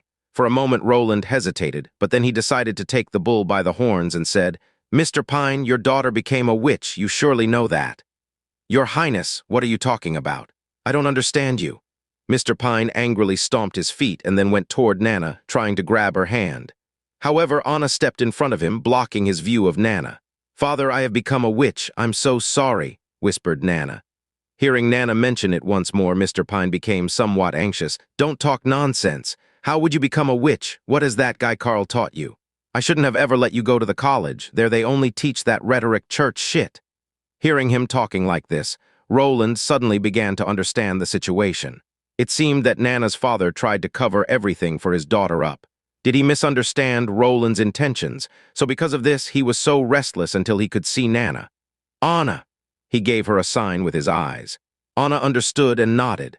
Then she stretched out her right hand in the direction of Nana's father, who still tried to reach his daughter. Flames began to spew out from her palm, direct near Mr. Pine's head, nearly burning him. Mr. Pine was shocked as he immediately stepped away from Anna. Nana also began to panic and hugged Anna's arm, trying to stop her. "Sister Anna, don't attack my father." "Your Highness, this is a—" "As you can see, she is also a witch, just like your daughter." Roland spread out his hand and said, "The reason why Nana has free access to the castle isn't what you think. Can we all calm down and talk about the future?" At this moment, Mr. Pine felt like he had awakened from a dreamlike state. He needed to start twice. "Your Highness, sit down first and then we can speak." Roland pointed to the table nearby. "Also have a cup of tea." "Well," he sighed, "my reputation was so bad, they even fear to let their children be near me." Now Roland fully understood Mr. Pine's rude behavior at the beginning. He had only shown his concern for his own daughter.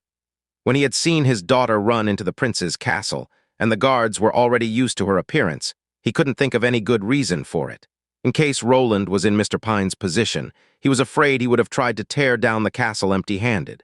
As for why he had denied back then that his daughter was a witch, his intention was very apparent. He feared that the prince would say, "Nana has fallen, so she needs to be purified."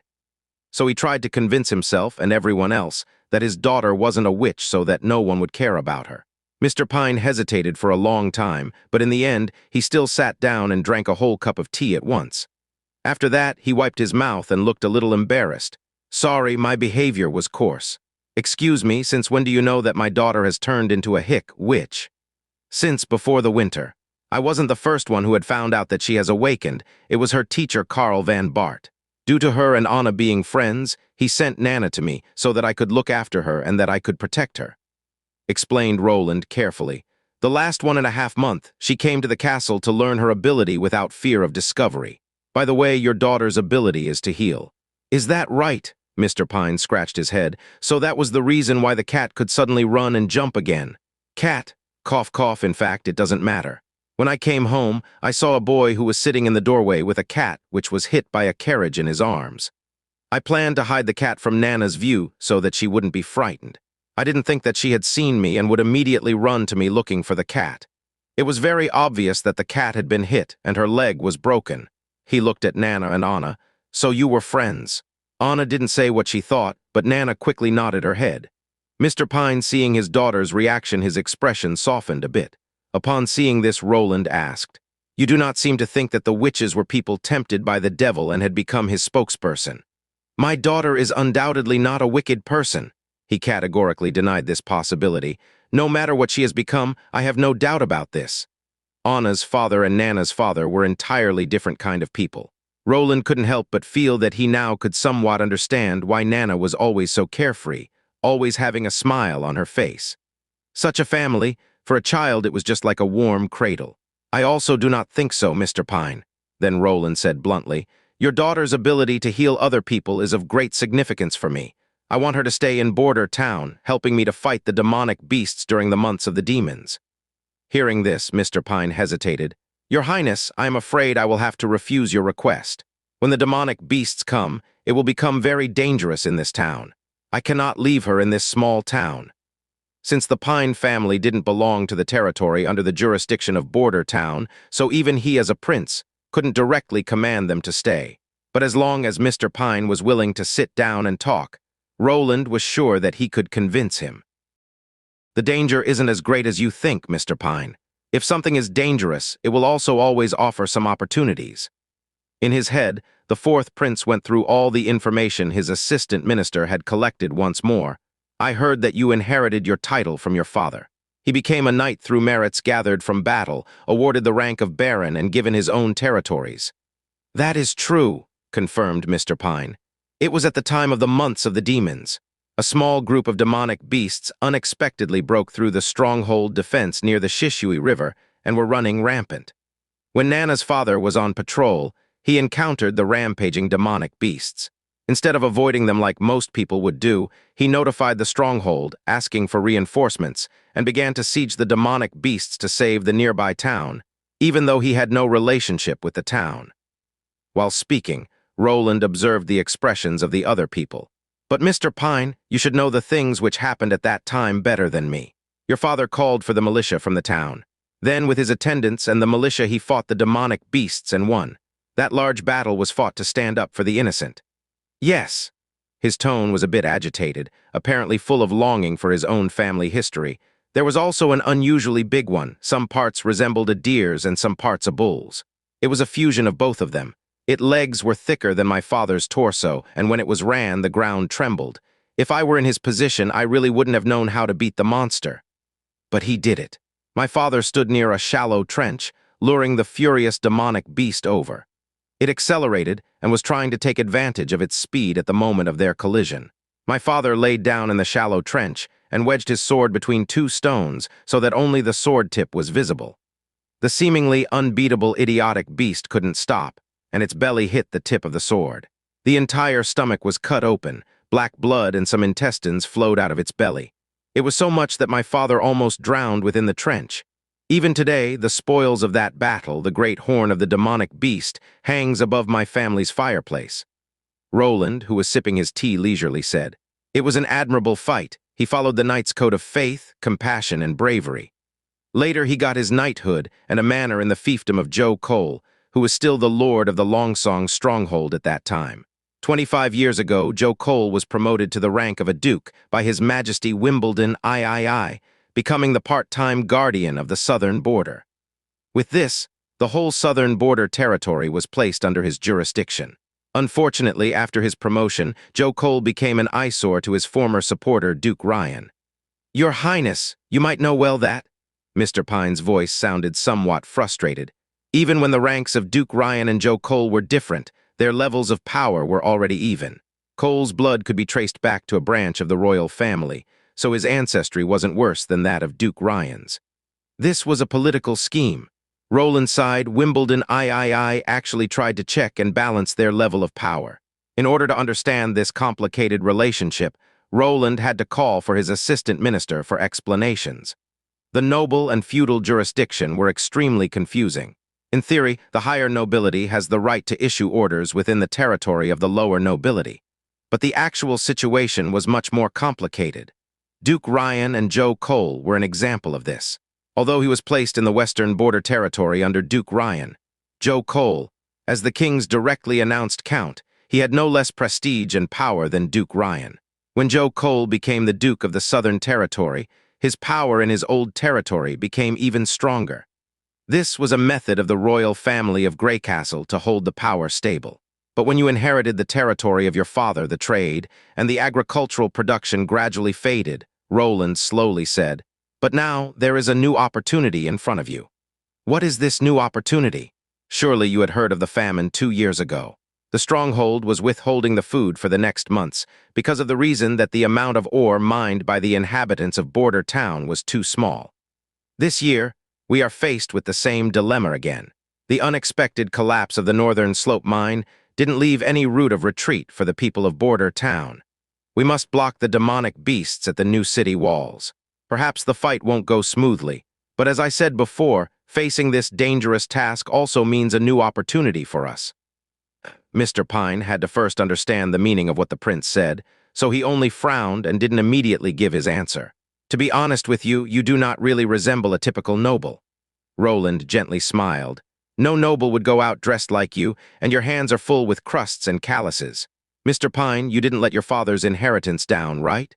You're a knight with excellent fighting skills." He certainly did not let his father down. Roland was very sure of this, or Mr. Pine wouldn't have trained and ran through the woods for a whole day. According to the information provided by Barov, in the last week, Mr. Pine had spent at least 3 days training in the forest. On each visit, he was always fully equipped, and if he couldn't afford it for his attendants, he directly hired some helper from the town of Orion. Some people were just born for battle. Mr. Pine was obviously such a person. "If you will stay in Border Town, I will provide you with the opportunity to let you regain your father's glory. Just like he did, you will get the chance to obtain honor and outstanding achievements with only your sword and your courage. I'll also reward you with a territory in the east of the Border Town, and you will become a viscount appointed by me." Although this would be a rare situation, the commitment would be valid.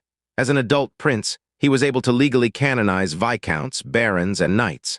However, he could only seldom confer such titles to other people. 1, it would undercut the regional system of aristocracy, and 2, if the other side refused the offer, it would become more awkward. Roland didn't care about the opinion of the local nobility. He just wanted Nana to stay in Border Town. As for refusing Mr. Pine, Roland wasn't too worried. After Joe Cole had become the guard of the Southern Border Guard, his relationship with Mr. Pine's father didn't carry on. He had entirely abandoned the Pine family. When hearing this, Mr. Pine finally began to talk again. "Then, Your Highness, if I stay, can I still send Nana back to the stronghold? Until now, no one had ever tried to resist the demonic beasts in this place. If we fail, I do not want my daughter to be buried here. As I already told you in the beginning, Mr. Pine, the danger in staying here is relatively low. Have you ever thought about what would happen if Nana was found to be a witch in Longsong's stronghold? There it would be entirely different than here in Border Town. The stronghold is completely in the possession of the church. They have already grown their roots in the city for a long time. Their believers and overseers are everywhere in the city. At the moment she is exposed, even I won't be able to save her." Roland paused, then added, "Border Town will definitely not fall. When the months of the demons arrive and the demonic beasts come, I'll be on the wall to lead my people and fight alongside them. Our opponents are nothing more than a group of mutated beasts. They are not invulnerable. Your father had no cover and was able to win against them in an open surrounding. However, we have the new city walls, instead. I really only mean, if an accident does happen, I'll take measures to guarantee that Nana will immediately leave the town." He paused for a second. "And naturally, Anna will also move. I will prepare a boat for them at the dock beforehand, so I can promise you that they will be safe. So, I will believe in you, Your Highness." When saying this, Mr. Pine stood up and went directly down on one knee to give the standard knight salute to the prince. "And I am willing to fight for you." After Nana and her father had left, Anna rolled her eyes at Roland. "What are you talking about?" she firmly said. "I'm not going anywhere." Iron Axe became aware of the fact that they were now under watch. The hunters who had participated in the test explosion moved together into a 2-story house near the castle. Looking through the window, he could see that the house was encircled by stone walls and guards were stationed at the entrance. He did not mind this regulation, and the fact that His Highness only sent 2 guards to oversee them showed that he trusted them. Until now, Iron Axe continued to repeat the roaring explosion within his head. Until now, there was never a weapon that could bring him such a strong shock. In the extreme south of his homeland, he had seen how orange fire erupted out of the ground, and this fire could continue to burn for decades. He had seen endless storms with monstrous waves. However awfully unpredictable these powers were, they were the will of Mother Earth or the god of the sea. They were the iron whip that disciplined all living things. But now, His Highness began to challenge the power of the gods, obtaining a power only seen during heaven's punishment. Although when compared with the real lightning and thunder, the difference was still great. Reaching such a realm of power wasn't possible for humans.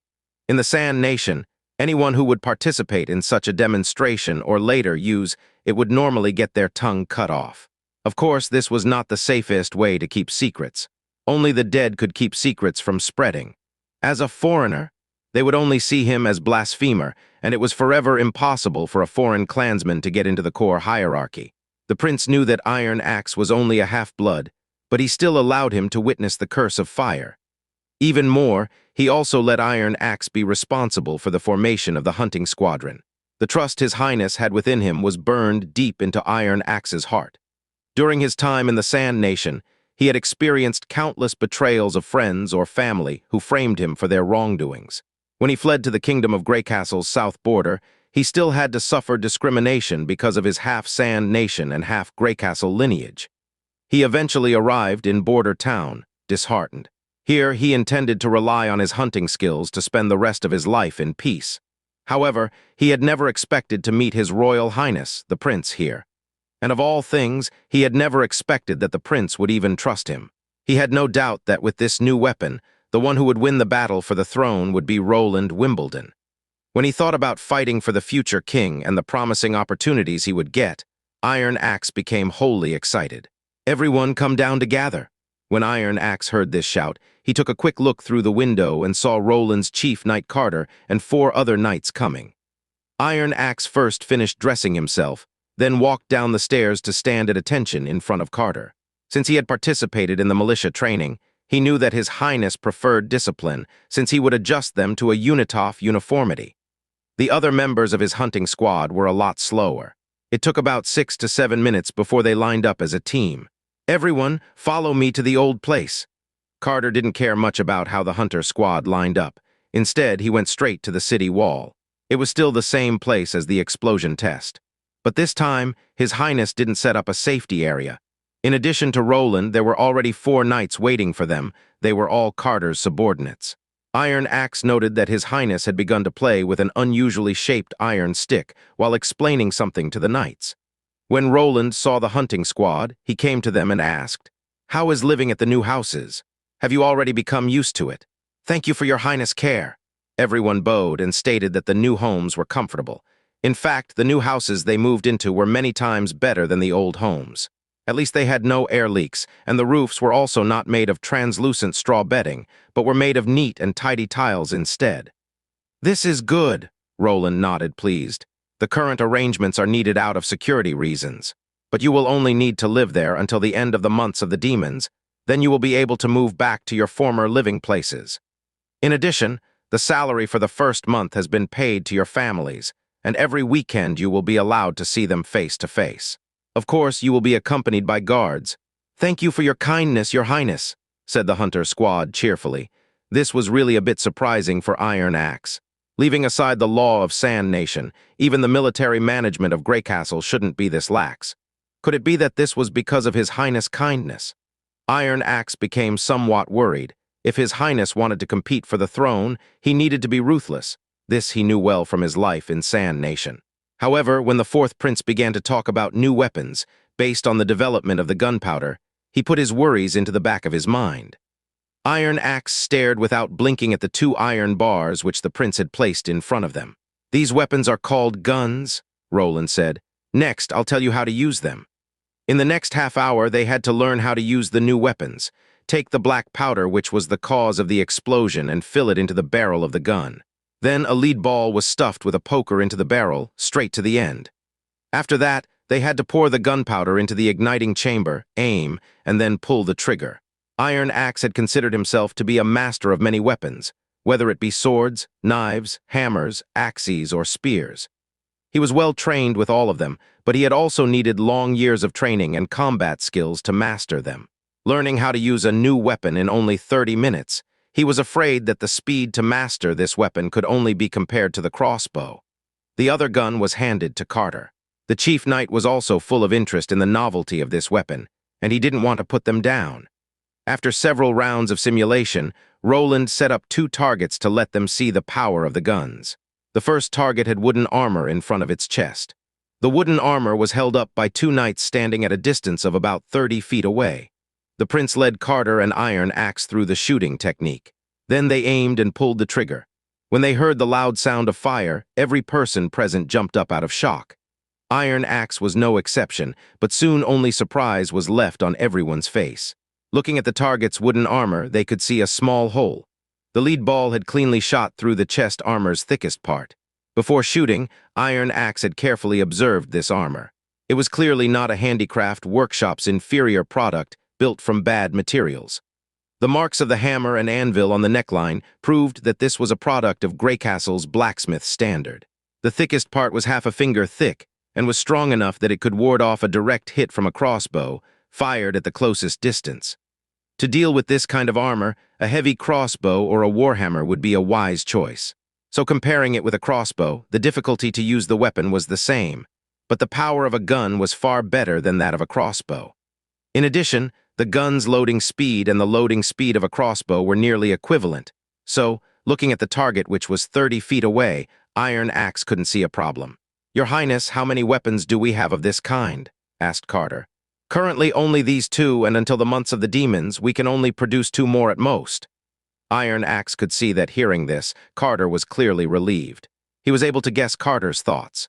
If this weapon was easy to manufacture, then with only a few days of training, everyone would be able to train a large number of express warriors who were bringing guns to battle. Then people at any age, with any strength, and even any sex, even a fragile woman, could be a significant threat to the knights. Although the shock he got from this weapon was smaller than that of the Curse of Fire, it still was a powerful weapon. Iron Axe thought, with this great power they could easily kill a large number of rugged-fleshed demonic beasts from high up on the wall.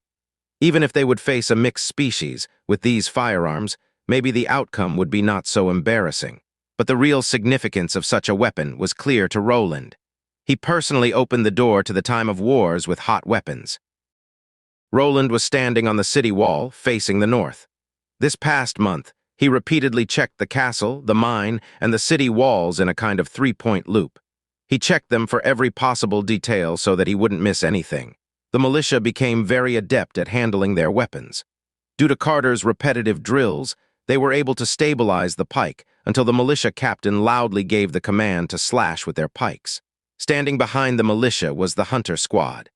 Every hunter who remained in border town and was good with either the bow or the crossbow was incorporated into this squad. These seasoned hunters were the backbone for killing the demonic beasts. Standing only 12 feet away from demonic beasts on the city wall, it was nearly impossible for them to miss their target. The last line of defense were Iron Axe, Carter, and 2 hunters from the elite team who were under Iron Axe. The parts manufactured by the blacksmiths were enough to let Anna weld 4 flintlocks. They would only shoot the flintlocks when a mixed species attacked, or the hunters with crossbows were unable to penetrate the skin of the demonic beasts. Their location on the wall wasn't set, so the 4 of them had to patrol the whole 200-yard-long defense line. If there was a need for them anywhere, they would appear. As for the explosives, they were kept under heavy protection next to the wall in the warehouse. To keep everyone safe, the gunpowder was stored in its 3 components, and it would only be put together on the city wall when needed after all. If the powder detonated at the wrong time, the self-inflicted damage would be even greater than the damage from the demonic beasts. The teeth of the demonic beasts may be able to crush the cement, but if the explosives went off, the whole wall would be destroyed. So far, Roland had organized 2 test runs, both including the use of the explosives. Thanks to these 2 exercises, the militia was used to the loud roars of the explosions and were no longer so scared that they threw their weapons away. The other advantage was that when the defenders discovered that the prince held such incredible weapons in his hands, the team morale suddenly began to skyrocket. Your Highness, Barov tightened his collar, we have already spent most of the ore income in the last half-month, so if the months of the demons actually goes on as long as the astrologers have predicted, I fear that the food won't last till the end of winter. Then I want you to fill up the entire vault, Roland said without hesitation. Make another deal with Willow Town and don't make it the only one. The first steam engine has already been transported to the mine, and the gravel from the collapse has already been completely cleaned up. During the entire winter, we can still get a little yield from the mines. Rough stones are especially in demand. Do not emphasize on price. Instead, sell them as soon as possible so that our wheat and meat storages are always as full as possible. Barov nodded. I'll give out the orders immediately, Your Highness. Just seeing the hesitant look on his assistant minister's face, Roland certainly understood what he wanted to say. Do not worry, I have already arranged a boat. If the line of defense is broken, I will leave the town immediately. That's excellent to hear, said Barov, relieved. Roland smiled at him and said, You can go. After all, you have enough to do. I have to look for someone else. After Barov left, the prince slowly stepped onto a watchtower.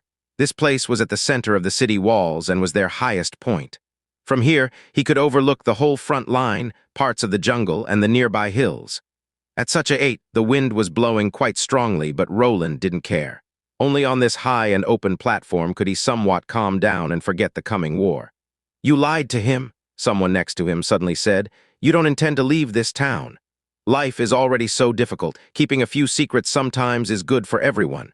You're talking nonsense and don't understand the situation. If you already consider the identity of a prince as a difficulty, what would you see us as? Nightingale emerged out of the fog. Even if you will not be the king, you still have to live through the 5-year-long struggle for the throne because you're one of the main parties. Compared to worrying about such unimportant matters, you should better accompany Anna. I'm afraid she doesn't have much time left. For a moment, Roland remained silent. I don't think that she will die during the months of the demons. Why? She said that she will not lose to the devil's bite. He paused for a second, and I believe her. You actually believe what a witch says, Nightingale shook her head, but we are cursed by the devil. Are you? Well, I also believe you. Brian was wearing his civilian clothes and was standing in front of Greyhound's tombstone. He gently stroked the surface of the new stone. It was a pure white stone, and on its surface were engraved the words, in memory of one of the silent heroes of Border Town. Greyhound. I've already realized my biggest dream. At the end of the months of the demons, His Highness the Fourth Prince will hold the canonization ceremony for me. But I don't want to sit on the bed waiting for my canonization. My wounds have already healed, so the city wall is the place where I should be. The months of the demons is near, and the demonic beasts may be strong, but they will have to go through the line of defense the militia established, and will no longer able to advance. I will also take over your part in defending the town and brandish my sword in your name. All this will not be the end. Your murderer is still alive, but he will not live much longer. His Highness already promised this to me. The next time I come to you, I'll bring good news. Brian bent down and placed a bouquet of flowers at the gravestone. So goodbye, my friend. Sister Anna, are you scared? Nana, who was lying on Anna's bed, asked her this. Afraid of what? The devil's bite we have to face this winter. I became a witch during the autumn of this year, so it will be the first time I have to face it. Well, the first time, Anna thought, will be very painful, and sometimes you think that you can't wait any longer and wish that you could finally die. Ah! Nana began to shout out of shock, but she immediately covered her mouth. But you will survive just like me. I do not know, whispered Nana. I'm not like you, so strong and afraid of nothing. I'm not really that strong, said Anna as she closed her eyes. The scene when she met Roland for the first time emerged in her mind. Down there in the cold and dark dungeon, Roland's clothes were draped over her body. He softly said that he would hire her. Until now, she still got goosebumps when remembering this. Sometimes you will encounter situations or things that will give you the will to live on, even if you need to struggle hard to survive. Such as, for example, meat marinated in soy paste, Anna sighed. How should I know what you dream of? Ah, seeing that Nana was entirely staring at her, Anna wiped her face with her hand. What are you looking at? Is there some dirt on my face? No, Nana shook her head. I'm just a bit surprised you've never talked to me so much, Sister Anna. The appearance you had when you just closed your eyes and thought about the past. You were so beautiful. Anna rolled her eyes, jumped out of the bed, and went to the window. Nana followed directly behind her. What are you looking at? Do you want to flee into the forest? The forest is in the west, answered Anna snappily. Here you can only see the Shishui River. Sister Anna, look. The little girl pointed at the sky. Anna was startled, then opened her window. A surge of wind mixed with little snowflakes came into the room. She held out her hand, catching the flower-like sparkling snow. She could feel a chill coming from her fingers. "It's snowing." After long silence, Nightingale opened her mouth and began to speak once more. "You actually didn't lie." "Of course," Roland laughed. "I had very little reason to lie." Nightingale said nothing. She only tilted her head, and an unknown look emerged in her eyes. Suddenly, she felt something cold on her neck, and she couldn't help herself from shrinking away. She looked up only to find that, unbeknownst to her, the snow had begun to fall on the walls. Under the gray sky, there seemed to be an uncountable number of snowflakes. They danced in the wind, flying all over the place, accompanied by the shouts of the militia. The months of the demons had begun. The firewood was burning violently, but Gerald Wimbledon didn't feel much of the heat. Although he was in a large tent made of stitched leather, and the ground was also completely sealed without any air leakage, he still felt cold. His toes were especially cold. They were almost frozen to the point that he couldn't feel them any longer. "This damn place, even the urine freezes when you take a piss." He spat and stood up. He grabbed the table on both sides with his hands. When he used all his strength, so that even his hand became red from the effort, the 6-foot square wooden table became lively and left the ground. After he put the table at the edge of the fire pit, Gerald felt a lot more comfortable. He took off his shoes and put his feet next to the fire, warming them in the heat. He spread out the text scroll with his hands once more and continued to write the unfinished letter. "Dear lovely Olivia, it has been already a month since I came to Hermes, but of course, the church prefers to call this place their new holy city. If it wasn't for the months of the demons, I wouldn't want to stay here for even a moment. I just want to get back to you and share the warm bed with you once more. Faithful to the convention, the church is monitoring us with their own forces instead of supporting us. It's kind of ironic, isn't it? Speaking about the church, I have to admit that what they were able to do is really amazing. I can still remember the time when I was here for the first time. It was around 20 years ago. In addition to the mountains and rocks around Hermes, there was nothing here besides a little church at the bottom of the mountains. But now, they have not only opened up a road for a carriageway up the mountain peak, but they have also established a large-scale fortress city. During the summer, you really should come and take a look at this city with me. The new holy city is even grander than our Grey Castle. Do you remember the theater in Grey Castle? You and I had gone there to watch The Revenge of the Prince. You were so impressed with the theater's architecture. The interior was so spacious that it was unbelievable. But after you see the holy city's new hall of military affairs, you will think that the theater in Grey Castle was only a shack. It is hard to call it a building. I think it's more like a piece of exquisite art. It's so spacious that it could swallow 5 theaters. However, not a single pillar supports the exterior walls. The walls are held up by 8 behemoth-like demonic beast bones. Between the curved bones are many smaller bones which are connected by hemp ropes, and the roof hovers in midair as if it were on a pole. How could they think off a building like this? And those bones, if they were stripped from a demonic beast, I bet that guy's size was certainly more than 100 feet. Probably only in Hermes will you be able to encounter such a monster. But honey, please do not worry. Even if the demonic beasts are massive, they are still the devil's minions. In the presence of God's eye of retribution, no evil can escape God's jurisdiction. Whether it is a demonic beast, a witch, or the devil himself, their only fate is to turn into ashes. When he had written until here, Gerald Wimbledon put down his pen and loosened up his tingling hands. This was really strange. Normally, he could hold his 15 pounds. Heavy two-hand sword all day, but while holding the pen, he was only able to write a few sentences before he felt so tired. He smiled in a self-deprecating way and thought that he really was made for a yokel's life. When speaking of demonic beasts, I suddenly think of my 4th brother. He was assigned to Border Town, such a miserable place. I'm afraid he has already turned tail and fled to Longsong's stronghold. Even there, the demonic beasts will not be able to reach him, and the stronghold's defense is comparable to Hermes.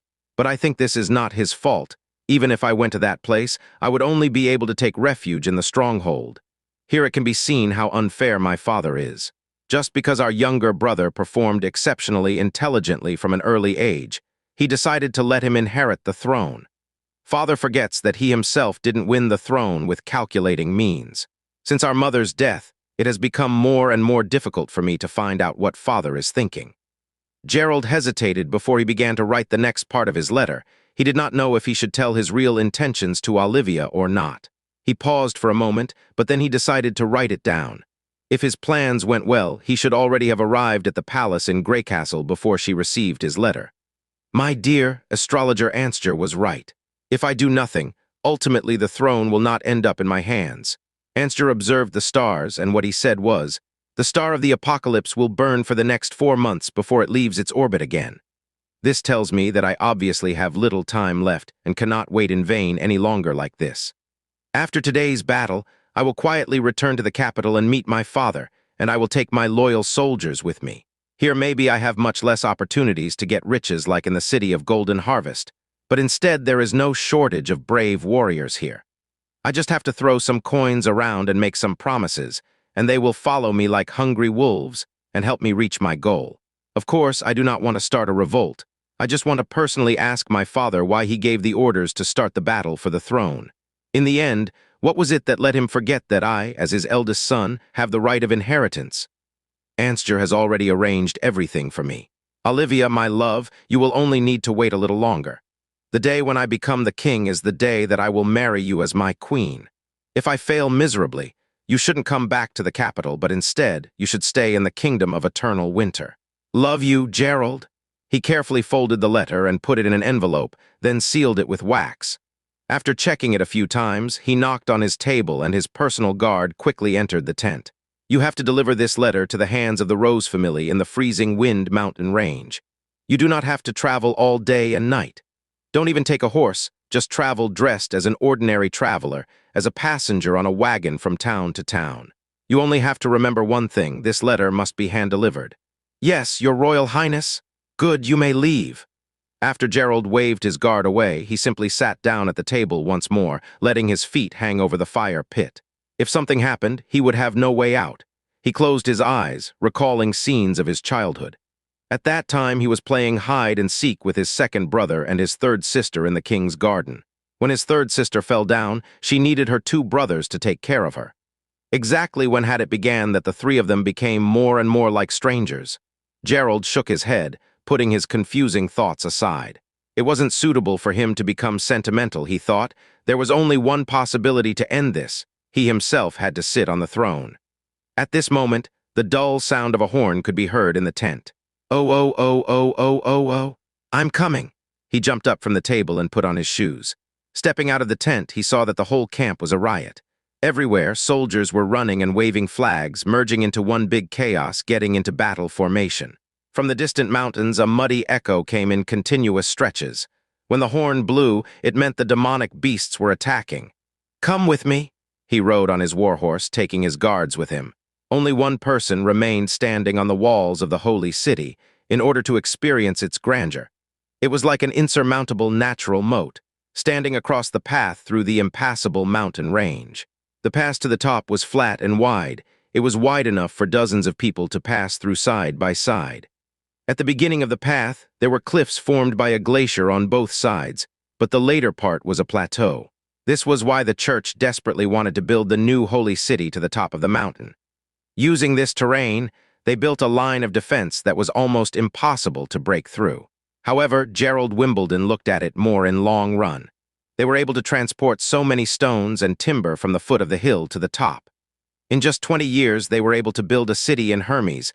The power the church had exhibited was astounding. But regardless of how tired he was of doing business with the church, Gerald had to admit that they also had their strong points. If they didn't build the stronghold in Hermes, all countries on the continent would have had to face a catastrophe. They were also responsible for the convention against the demonic beast horde. Every year during January, when the demonic beasts attack, the 4 kingdoms which border Hermes must send troops to support the church and fight together under the church's verdict. Their 4 banners were floating in the wind. A snake wrapped around the scepter of the Kingdom of Dawn, the shield and sword of the Wolfshart Kingdom, the ice rose of the Kingdom of Eternal Winter, as well as the tower and pike of the Kingdom of Greycastle. Looking at the black spots appearing in the distant sky, Gerald Wimbledon clenched his great sword. As Brian had said, once it began to snow in Border Town, it would not stop soon. In one night, the town had been covered in a layer of white glaze. During the early morning, the snowfall had eased off. Only a few snowflakes occasionally dropped from the sky, but the weather was still gray. When he thought about how he would not see the sun for several months, Roland thought the idea was still a bit inconceivable. This was simply illogical, he thought, though it was already very weird that magic was a common thing in this world. However, how could demonic beasts have an impact on the sky? Unfortunately, he didn't have any weather satellites to look at this world's cloud formations. Walking on the road in the direction of the western city wall, Carter couldn't help but exclaim, "The town is deserted. There were still a bunch of people who followed the nobles who withdrew." "That's good. At least they will not hold us back," answered Roland as his breath fogged up in the cold air. "I have arranged for Barov to hold a census during the winter." "What is a census?" "It is a statistic produced from going door to door, counting the number of people who stayed behind, asking them for their names and what kind of a job they have. All of this will then be registered," Roland explained. "As a result, during the war we will know how many human resources we can deploy, and after the war, pension can be implemented quickly and efficiently." What?" Carter blinked confusedly and then laughed. "Your Highness, you are really not the same as before." "Oh, in the past you would say something and I wouldn't understand it. You would do some unfathomable and mysterious things, but after all, they did not confirm with the identity of the prince. And now," Carter paused and seemed to consider his next words, "whether it was those strange training regulations or the novelties of the alchemic workshop, the results were surprisingly effective. Perhaps this is what my grandfather meant when he said, 'Extraordinary people are extraordinary because they can always see possibilities which ordinary people overlook.' I have a feeling that there really is a possibility for you to become king." "Yeah." Suddenly Roland got a warm feeling within his heart. Is there any better feeling than when other people recognize your hard work? For a short time, he felt full of strength and felt that the gray sky wasn't as depressing as it was before. As the prince arrived at the wall, the militia, who had already cleared away all the snow, bowed to pay their respects. Roland thought that they should also learn to salute, and he asked, "How was the situation last night?" "There were no traces of demonic beasts," replied Iron Axe. "Your Highness, according to past experiences, we will still have a relatively stable time period after the first snowfall. During this period, the number of normal animals is still be larger than the number of demonic beasts, and if there are demonic beasts, they will be of the weaker species." Roland nodded. "You still have to continue to be vigilant." The regional rear walls had been transformed into barracks, so if there was no danger, most people could stay in the camp to rest and save energy. Roland implemented a rotation system, taking into account the low winter temperatures. Each team would only need to perform 2 hours of patrolling before they would be replaced. All these measures were set by Roland. He had asked Brian how it was in Longsong's stronghold, and learned that they had no rotation system against the demonic beasts. The new recruits would be assigned to watch the movements of the demonic beasts and had to stay on watch the whole day. So consequently, they would slack off, to the point that situations where soldiers deserted would occur. During the winter, there were 20 to 30 people who were hanged because of dereliction of duty or violation of military orders. If they found traces of demonic beasts, it would become a mess because they didn't assign people to their own defense sectors.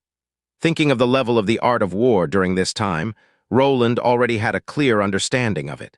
They paid extreme attention to personal honor and valor, and even emphasized plundering. Even knights would be in the front lines when charging into a city. Nevertheless, they didn't need to plunder too much. Roland once more patrolled along the wall and saw that everything seemed to be going smoothly, but Roland found out that he had ignored a problem. That was the roadblocks. These obstructions were currently still clearly visible, and would lead the demonic beasts towards the right section of the wall. But if what Brian said was true, and the snow would fall for 2 to 3 months without any interruption, it could come to the point that the demonic beasts wouldn't see any obstructions, and would attack all of the 600-yard-long wall.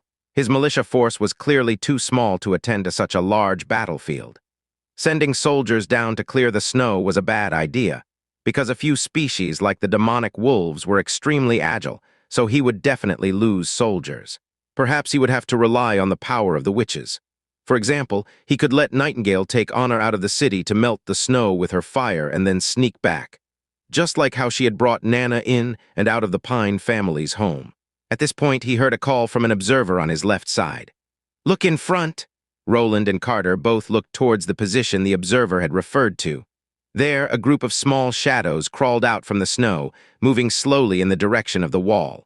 The hunter who was in control of this defense section turned to Roland and asked, "Your Highness, you say whether or not?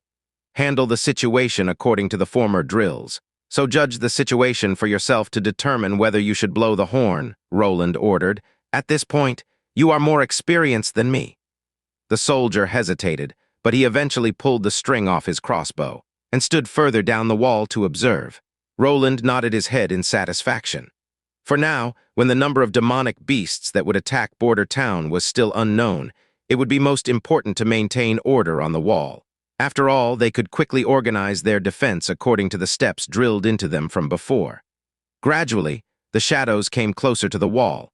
When they were 50 yards away from the wall, Roland was finally able to clearly make out their appearances. Probably a variant of foxes. Their fur was grayish-black and their eyes were red. When they were at the walls, they were panting heavily.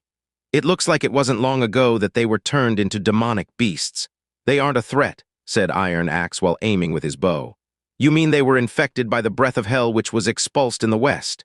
"It doesn't happen only in the west," Carter came over and answered.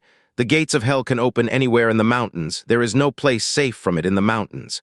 In the north, there is an especially large path which is often under the attack of the demonic beasts. There, it seems that a part of the never-ending impassable mountain range was cut off. For more than a decade, this path was the main direction of attack from demonic beasts. The maniac monsters only lingered for a short moment at the base of the wall before they raised their heads and released grim growls towards the crowd on the wall while preparing to leap. However, Iron Axe released his bowstring, and his sharp arrow accurately penetrated the neck of one of the demonic beasts, firmly nailing it to the ground. Roland noted that the blood which flowed out from the beast was black. It was the same kind of erosion for the demonic beasts and witches. But why could the witches still save their consciousness and be saved after their awakenings, when the animals would always turn into maniacs while their bodies mutated? "If I have the opportunity, I need to go and take a look behind the mountain of despair," thought Roland. In the prince's memory, it was a place where no human being could set foot. It was the place where the gates of hell opened. However, because no one had ever visited it, most of the knowledge of it came from ancient books, and he had no way to verify the rumors, so he had some doubts about the gates of hell. "What happens when a demonic beast bites a human?" Roland asked. "Will they become the same like the demonic beast?" Roland hoped it wouldn't turn into a medieval version of Resident Evil. After all, with their current level of technology, they had no way to extract the virus and produce the required antigens. "Of course not." Iron Axe gave Roland a kind, "How can you ask such a question? Look, they would turn into a corpse." "What about their meat? Can we eat it?" Carter exclaimed loudly. "Your Highness, how can you think about eating the meat of demonic beasts? They are contaminated with the breath of hell." "Ah." Roland looked at Iron Axe, who nodded and said, "Your chief knight is right. I have cut off meat from some demonic beasts to feed to my dogs. The result was that my dogs died shortly after eating the meat." "That happened? That's really a shame." Roland sighed. During this time, the food sources were scarce. If they were able to eat the demonic beasts, the winter months would turn into months of simple harvest. Think about it, the whole forest of animals would turn mad and run in the direction of Border Town, so the militia would even be able to save hunting gear. After he walked along the whole wall, he decided to pay a visit to Nana. Roland had requisitioned the residence of a noble who recently left Border Town and used it as a field hospital. Of course, he claimed it as a school for foreign medicine, but just in case, it was near the city walls and was one of the best guarded places in Border Town. When the former owner of the residence returned to Longsong's stronghold, he had taken all his property with him, and the other inhabitants of Border Town were always ready to give up their homes. So the housing was quite large, but they couldn't have many murals, carpets, porcelain vases, or other kinds of decorations. If it wasn't fairly clean, it would just look like a house that was vacant for a long time. Roland turned the first floor into one big room.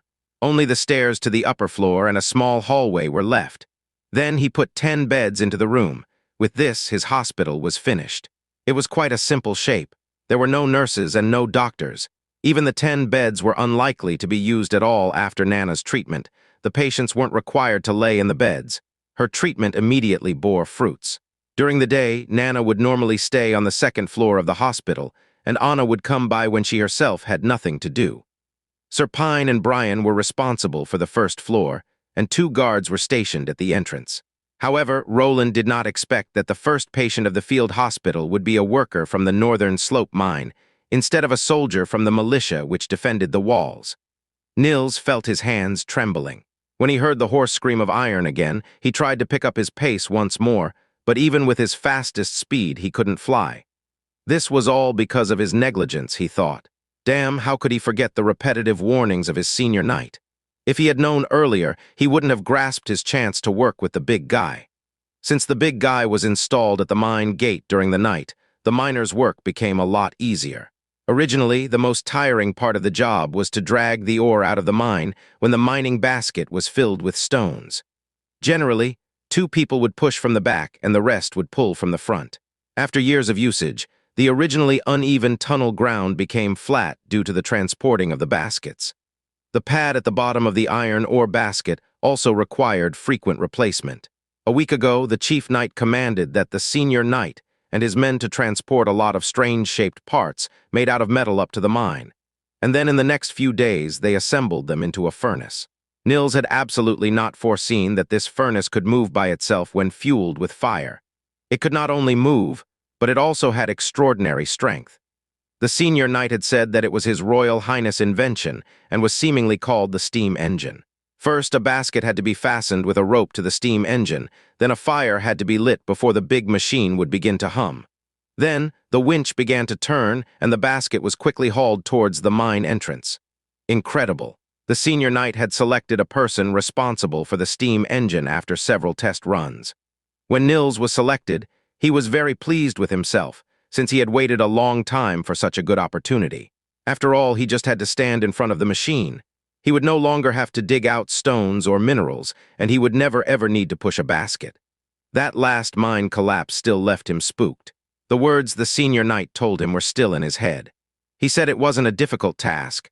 The big guy would do all the work. All he had to do was to pull the green lever first, and then the red lever second. The senior knight also said that the green lever was linked to the intake valve, while an exhaust valve was linked with the red lever, so that the steam would pass through the pipe into the cylinder. After the basket was pulled to the mine entrance, he would have to do the reverse if he wanted to stop the machine. First, he had to lift the red lever and then the green lever. With this, the steam would be discharged from the side of the boiler. After each cycle, the oven needed to be supplemented with water until it was full. Although he didn't understand what a valve and a cylinder were, Nils still promised to do everything step by step. However, the senior knight stressed 2 points that were most important. First, the order could not be wrong. To start the engine, the green lever was first before the red lever. To stop, the green had to be closed after the red. If he made a mistake, it could lead to the destruction of the machine. The second point was that, when he was discharging the steam, he had to constantly remind the miners to step back until the red lever was completely lifted. The first point Nils had engraved into his head. Even with closed eyes, he wouldn't make a mistake. But with the second point, he had some problems. Today, he was shutting down the machine as usual.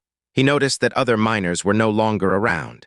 He felt that he would be a fool if he shouted a warning when no one was around, so he was totally absorbed in pulling the red lever.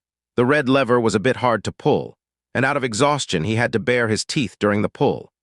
He hadn't expected Titus to appear in front of the stove. When he pulled the lever, Nils hadn't seen him due to the steam engine's big size, and because of the loud noise it created, he hadn't even heard the footsteps. The white steam which was exhausted from the boiler directly rushed into Titus' face. Nils was stunned out of fright. He only saw Titus suddenly falling to the ground and rolling around, holding his face and screaming his life out. Titus' screams were so heartbreaking for Nils that they directly attacked the core of his being. Soon, other miners gathered around, opening Titus' hands by force to take a look at his wounds, only to see that his face only vaguely reminded them of a human face. Blood was oozing from his cooked and raw face, and his eyes were turned into white pearls. All the people present were sure that Titus couldn't be saved. Nils' soul slowly came back to his body. Titus had always taken care of him due to his young age, and the work Nils was assigned was less than that of the other people. But the wages Nils got were never less than that of the others. And now, this accident only happened due to his negligence. Between his grief and anxiety, Nils suddenly remembered what the senior knight also said. If one of the miners were accidentally injured, he should be brought to the safe area near the walls. There was a newly opened medical center there. Although Nils knew that such a serious injury was an incurable wound and that the size of the injury was too big, even if herbal medicine could help a little, it couldn't stop the deterioration of Titus' health. Then Titus would get high fever and would soon fall into a coma. But nonetheless, Nils still took Titus into his arms, regardless of the confused looks he got from the nearby people, bit his teeth together and ran. If he did nothing and Titus died, Nils was afraid that he could never forgive himself for the rest of his life. "Sister Anna." When Nana heard thunderous footsteps coming from the stairs, she ran to the door and took a quick look, but she was soon disappointed because she found out that the person who was coming was His Royal Highness, the Prince. "Anna should still be working, but she will probably come by later," said Roland when he arrived at Nana's side. "Work?" Nana had recently often heard this word out of the mouth of the prince. "You mean she is burning this gray mud powder?" "For now, yes." Nana pouted as she went back to the table. "I also have a job," she thought. "My job is to stay here and wait to treat the soldiers who are injured while defending the town." Roland asked with a gentle smile, "How is it? Do you feel bored when Anna isn't here?" as he took a chair to sit by the fireplace. "Well," Nana supported her chin with her hand so that she couldn't nod and give a true answer. It wasn't that she didn't want to treat the injured, but the sight of the injuries was just so horrible. She could still remember when she had to treat Brian. It was the first time she had to treat a human. The man was covered all over in blood, that it seemed like he had bathed in blood. A reddish-brown blood clot had solidified in the pit of his stomach. His mouth resembled the look of a dried fish, and he was disgorging white fluids and red blood. Then Nana had fainted. It was downright disgraceful. Nana raised her head to secretly glance at Roland. She saw that he had leaned back in his chair and was snoring. The prince seemed to be tired, she thought. His jobs were building the walls, training the soldiers, and protecting the town from the invasion of the demonic beasts. When he came to request her help, although she first hesitated for a long time, in the end she did not refuse. "You will encounter some things that make you want to live on, even if you will have to struggle to live on." Nana didn't understand what this meant, but when she closed her eyes, Anna would appear within her mind with her pair of bright blue eyes, just like a lake, surrounding her slowly. This was the reason she agreed to Roland's request. She wanted to be as strong as her sister, Anna. Suddenly, footsteps could be heard from downstairs again, and Nana immediately jumped off her chair. She wanted to go to the door to see if it was Anna who came this time, but suddenly she was stopped by an invisible hand. "Just wait a minute, there is more than one person." Nana patted her chest in dissatisfaction. "You scared me, Sister Nightingale." Soon the door was open, and this time it was Brian, who was stationed here, who entered. "Miss Pine, please come down. You have a patient who got burned." This was work for her, right? Nana took a deep breath. "I will come down." She walked downstairs while two guards were busy with carrying an unconscious person towards a bed. Standing beside the bed was a short man with a face full of anxiety. Brian walked up to the patient and neatly tied the patient's hands and feet to the bed. When he was done tying, he closed up the area with previously prepared curtains and then led the little man out of the room. When Roland came down, he asked, while rubbing his eyes, "What happened?" "Your Highness, North Slope Mine sent a seriously injured person. He looks like he was scalded." The prince walked over to Brian. "He was burned by the steam engine, right? Was there a problem with the engine? Did you send him to Nana?" "He is in the medical room." Brian pointed to the direction of the door. "I need you to look into this case." When he finished speaking, Roland walked towards the medical room. Nana slowly stepped near the injured man, only looking at him carefully within her peripheral vision. When she saw his face, his facial features had turned into paste, forming a round ball. What should have been red skin was dehydrated and inhumanely white. It just looked like a rag was laying on his face. At his neck were blisters as big as small eggs. Some of them had even been broken, and the mucus oozing out from the blisters mixed together with the blood in the pillow. In the flickering shine of the fire, his appearance was more horrible than the devil in her nightmares. She took 2 steps back and closed her eyes. When she opened them again, she saw her father watching her, full of concern. "Are you okay?" Nana nodded, thinking of the words Roland had told her. "You only need to treat the injured the same as you treat the little animals." She once again moved towards the bed and stretched out her hands. An incredible feeling emerged within her body and gathered within the palm of her hand. She saw a ray of light being emitted from the fluorescent green liquid flowing out of her hands as it fell on the injured face.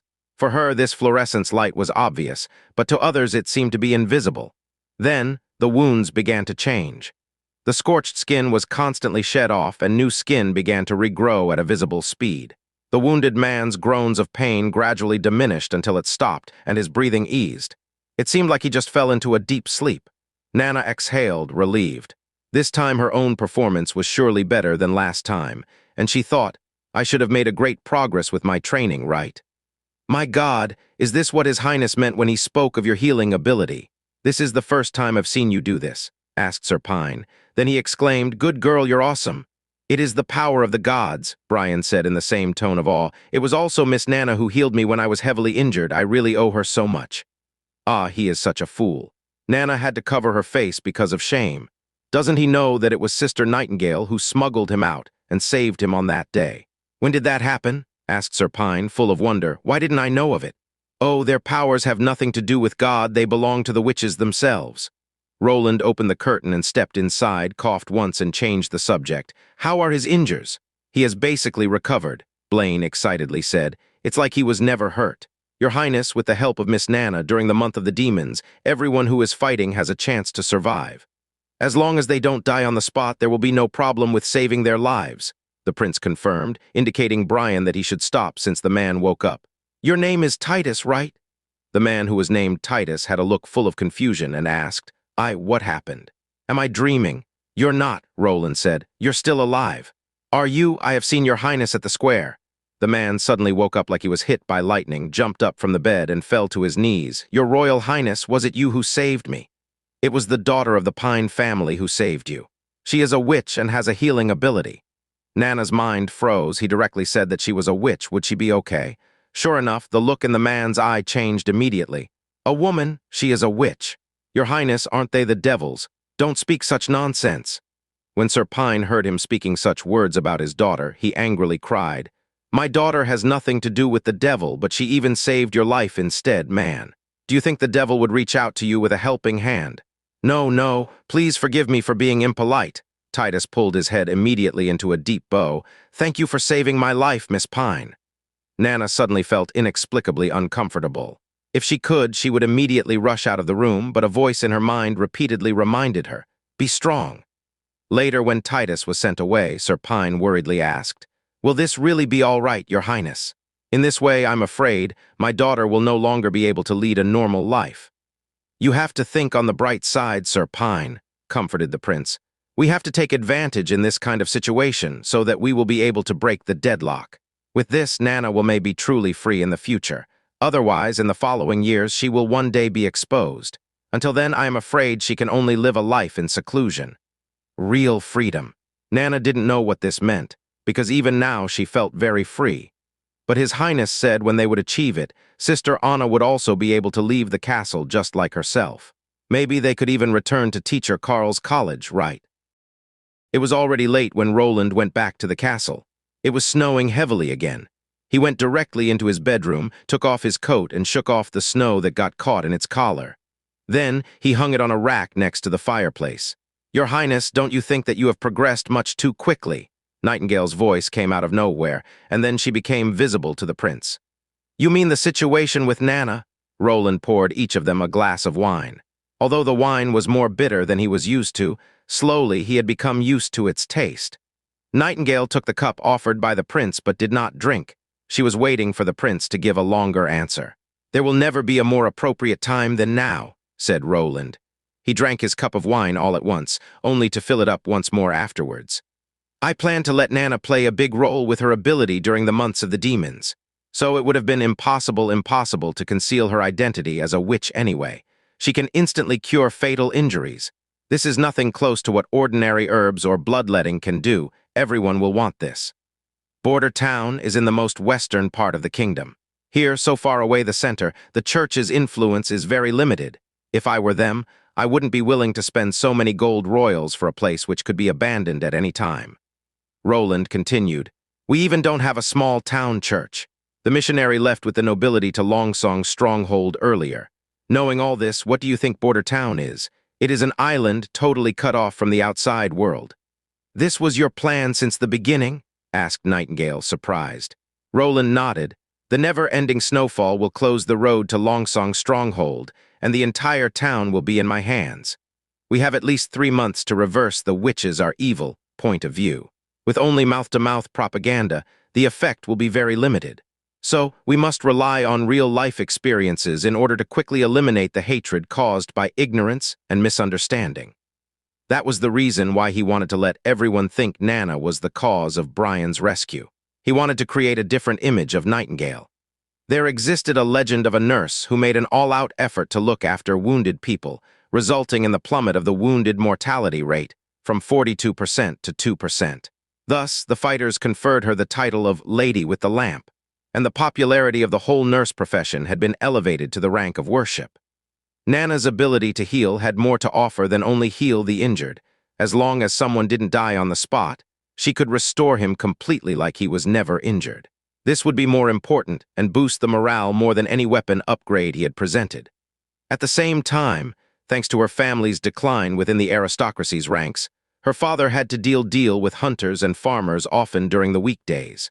Because of this, he had a very calm and kind attitude towards the normal civilians, and he even allowed Nana to visit Carl's collage and learn with them.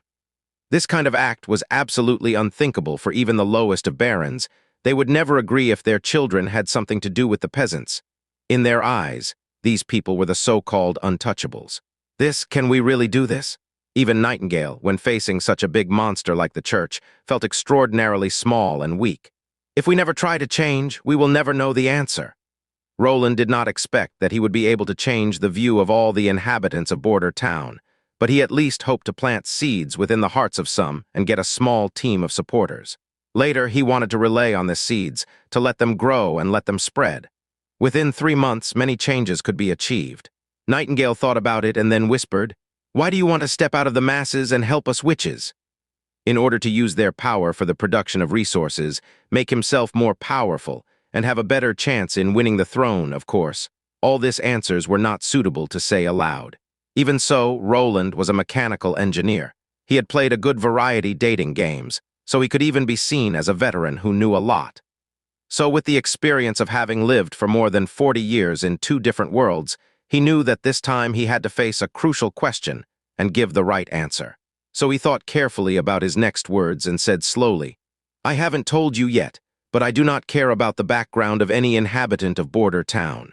I hope that one day, in my territory, even witches can live a life as free as any other person."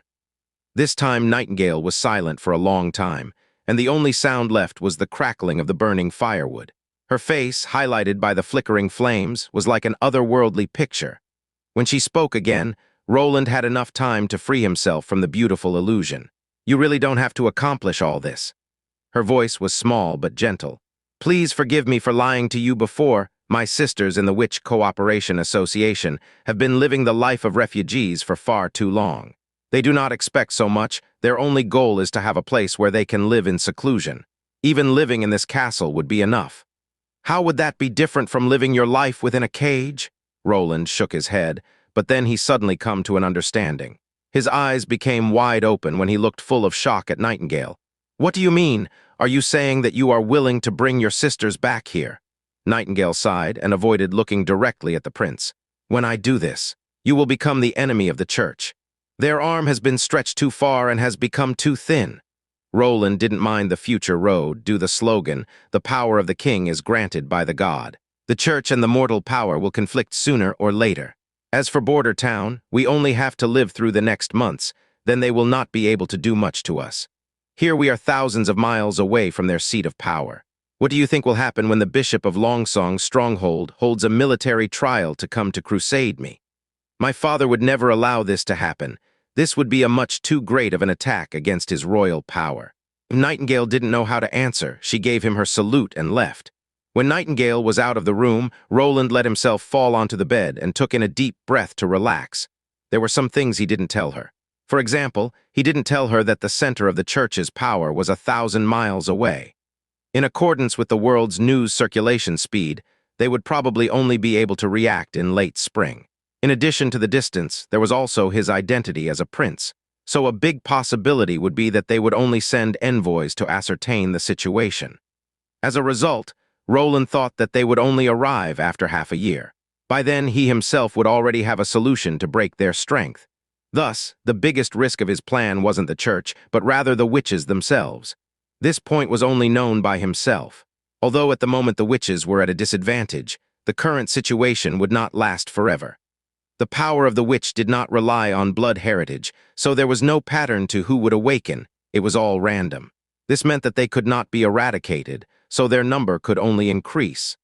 The church relies on their God's eye of retribution, and for the moment they can still maintain their advantages over the witches with it, but it can only offset their magic. However, the witch awakening not only gives them a wide range of ability, but also boosts their physical power and mental reaction speed. Even their appearances would become more beautiful than ordinary people. They essentially could be regarded as a new mankind. The more brutal the oppression becomes, the more intense the resistance will be. How much damage would be caused to Greycastle if the witches started and lead a riot? Because the church gave birth to the hatred, once they lost control, it would be likely that the hatred would turn against all the residents of the kingdom of Greycastle. Roland didn't want to see that happen, so he needed to start from Border Town and lay down the structure to contain both sides. Later, he would need to extend the structure to Longsong's stronghold, and in the end to the whole kingdom. He was creating a world in which common people and witches could coexist. During the night of the new moon, the silhouette of Gerald Wimbledon could be seen near the walls of the city of Greycastle. After his few months of stationing at Hermes came to an end, he was now finally back, he thought. The long journey left him totally exhausted, but he was still vigilant of his surroundings. He reined his horse to stop and motioned his deputy to go and inquire about the situation. If everything went as planned, the scholar Anster should have had all of the guards replaced with guards loyal to Gerald. When his deputy gave the signal, the replaced guards would let down the side door of the drawbridge. Gerald was wide-eyed and was staring forward out of fear that the guards would overlook the signal. The truth was that he hadn't waited very long, but for Gerald it felt like time froze and he had to wait forever. When his eyes had already ached to their breaking point, he finally saw a short flicker in the distance, 2 short flickers at the bottom of the wall, and then 3 times above the wall as the answer, signaling that everything was going as planned. Gerald had to take a deep breath before giving his troops the signal to march forward. Seeing this, he already believed himself to be only a step away from the throne. Gerald rode shoulder to shoulder with his deputies through the side door in the wall. Behind him were more than 20 men of his cavalry following him. No one spoke a word. The only sound which could be heard was the pulling of the reins to move the horses slowly forward. The walls of the city were built out of stones from the fallen Dragon Mountain. Under the illumination of the torches, the brown and dark red stones made the wall look like it was overflowing with blood. The entire wall was 20 feet wide, and during the construction of the biggest wall in the world at that time, more than 1,000 hard laborers, masons and slaves had to die.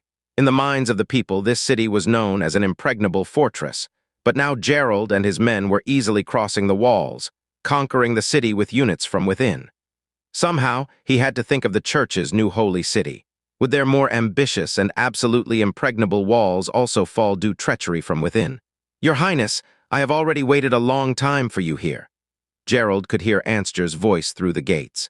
There, the scholar was already waiting for him with a small troop. Seeing Gerald appear, Anster quickly dismounted and bent down to bow. Gerald pushed his distracting thoughts aside. He was probably too excited, making it impossible for him to restrain his emotions, but he let his imagination run wild. You have done well. Did you also replace all the palace guards? I was going to, but then an unexpected problem appeared in the plan. Your silver knight who had already agreed to help was unexpectedly transferred to the south exit 3 days ago.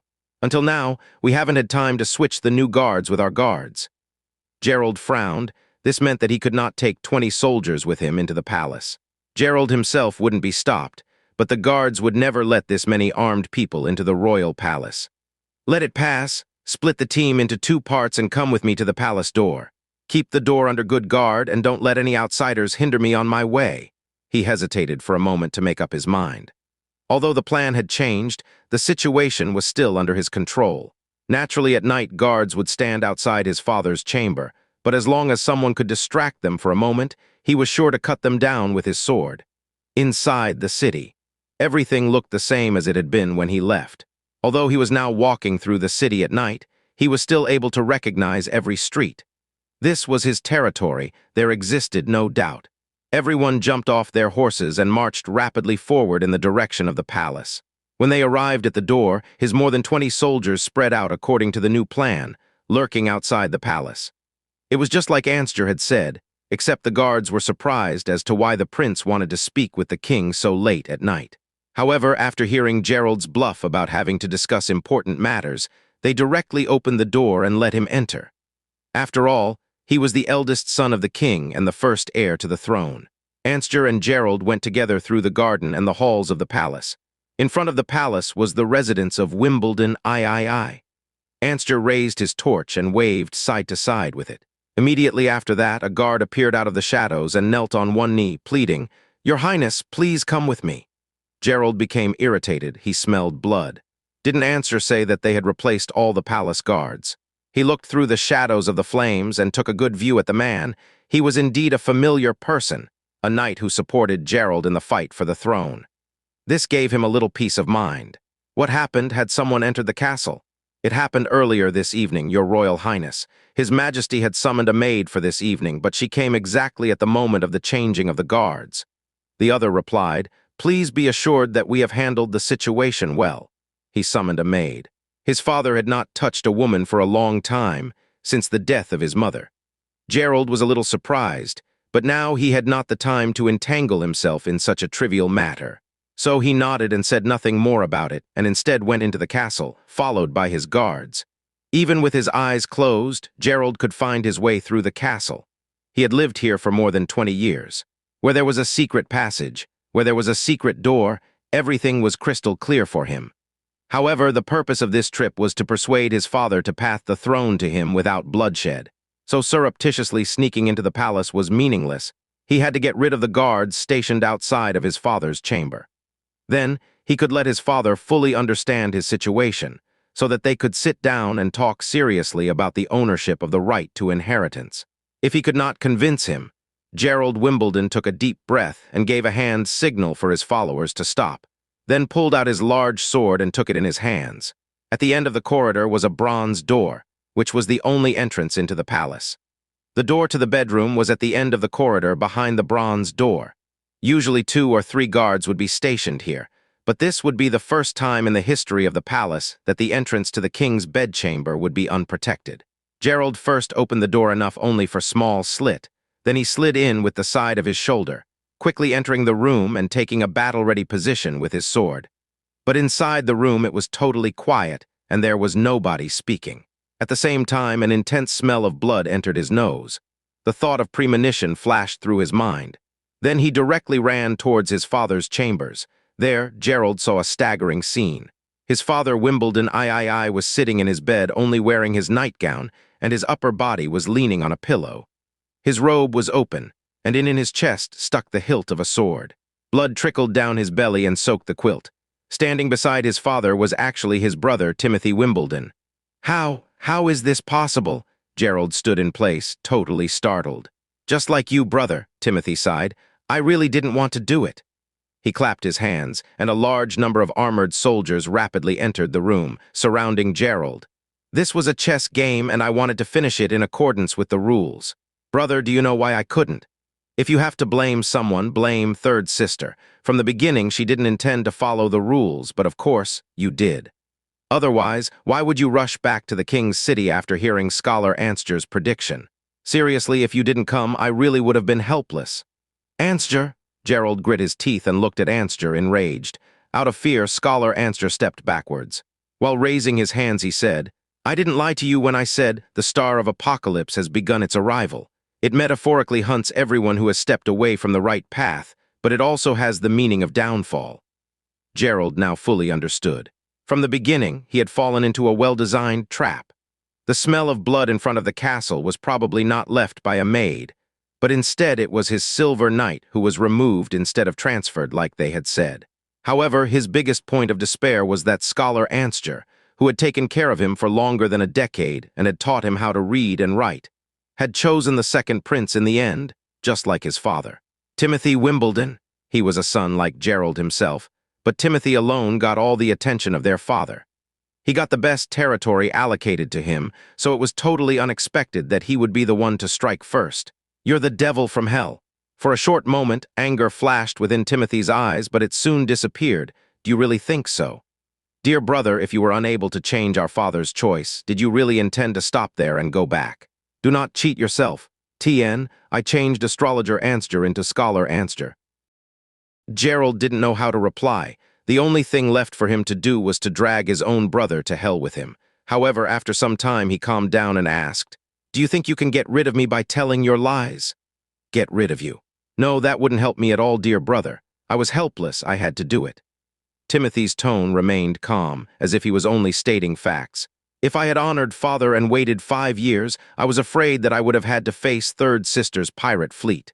You know what she has been doing recently, right?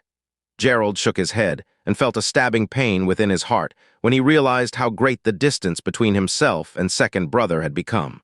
He remembered that his brother was very clever from an early age but wasn't good at riding, shooting, or fighting. As long as he had an opportunity to deliver a slash to Timothy, he could behead him. She set up her own army, brother. Really, I admire her. She had even begun to organize it before father gave the order to fight for the throne. This was something even I didn't expect. We got along so harmoniously during our childhood, so how could it have developed like this? Why do we have to kill each other for the throne? Then he took a step towards Gerald and asked, "Take yourself for example. I'm afraid that you now want to split me in half with your sword, right?" "I know you do, brother, since you told me before that when you want to kill you get a frightening look in your eyes." Timothy sighed. "I will bluntly tell you I had to end this fight for the throne beforehand. Otherwise, if I had waited for 5 years, I would have had to face Garcia's fleet. She has already controlled Clearwater for several years, and has made it a city suitable to handle business and the recruitment of soldiers, unlike Valencia, the city of Golden Harvest, which is only good for business and not suitable for rearing soldiers. I need an army strong enough to withstand Third Sister's fleet, which isn't something I can achieve when I can only depend on a trading city. Gerald Wimbledon, tomorrow you will be sentenced to trial because of the assassination of the king and your absence from your territory. I, on the other hand, will travel back to Valencia during the night so that I will be there before the news of father's death spreads. I'll be deeply heartbroken and will accept the throne only because I, as the second prince, am the duty-bound inheritor. Anyway, I will become the king while you will be sentenced to death by the guillotine." "You!" Gerald roared, enraged, and attacked his brother. However, the distance between him and Timothy was too far, so his sword was intercepted by 2 knights who then slashed at him in return, and a sword pierced his calf. Gerald lost his balance due to the sudden injury and fell on the ground. The guards tightly swarmed around him and pinned him to the ground so that he could not move. "You want to hold a trial? Do you think so lowly of me? I will tell everyone about what happened. I will let all people know what kind of monster you are." "Of course I will not allow you to do that, brother," Timothy patiently declared. "The alchemic workshop has invented a drug named Forgotten Language. It uses the modulated poison of the sand lizard from the southern border and is mixed together with milk.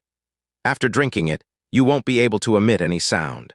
Rest assured you won't feel any pain, but the flavor is mellow and it's befuddling. If you have to blame someone, then blame our third sister, the genius. If it wasn't for her, I wouldn't be forced to do this." Timothy waved his hand towards the knight commander, who gave his salute and led Gerald out of the palace. The other guards also left so that the last remaining people were Scholar Answer and Timothy. "Your Highness, since your taking over the throne is already settled, I will call you Your Majesty from now on," said Answer as he bent down. "You have done well. When I sit on the throne of Greycastle, I will honor our agreement. But after I saw how miserable my brother was today, I think some provisions should be added to our agreement to ensure my safety." The scholar's look changed immediately. "Your Majesty, you mean? Rest assured, I just do not want to be betrayed." Timothy pulled a small pill from his pocket.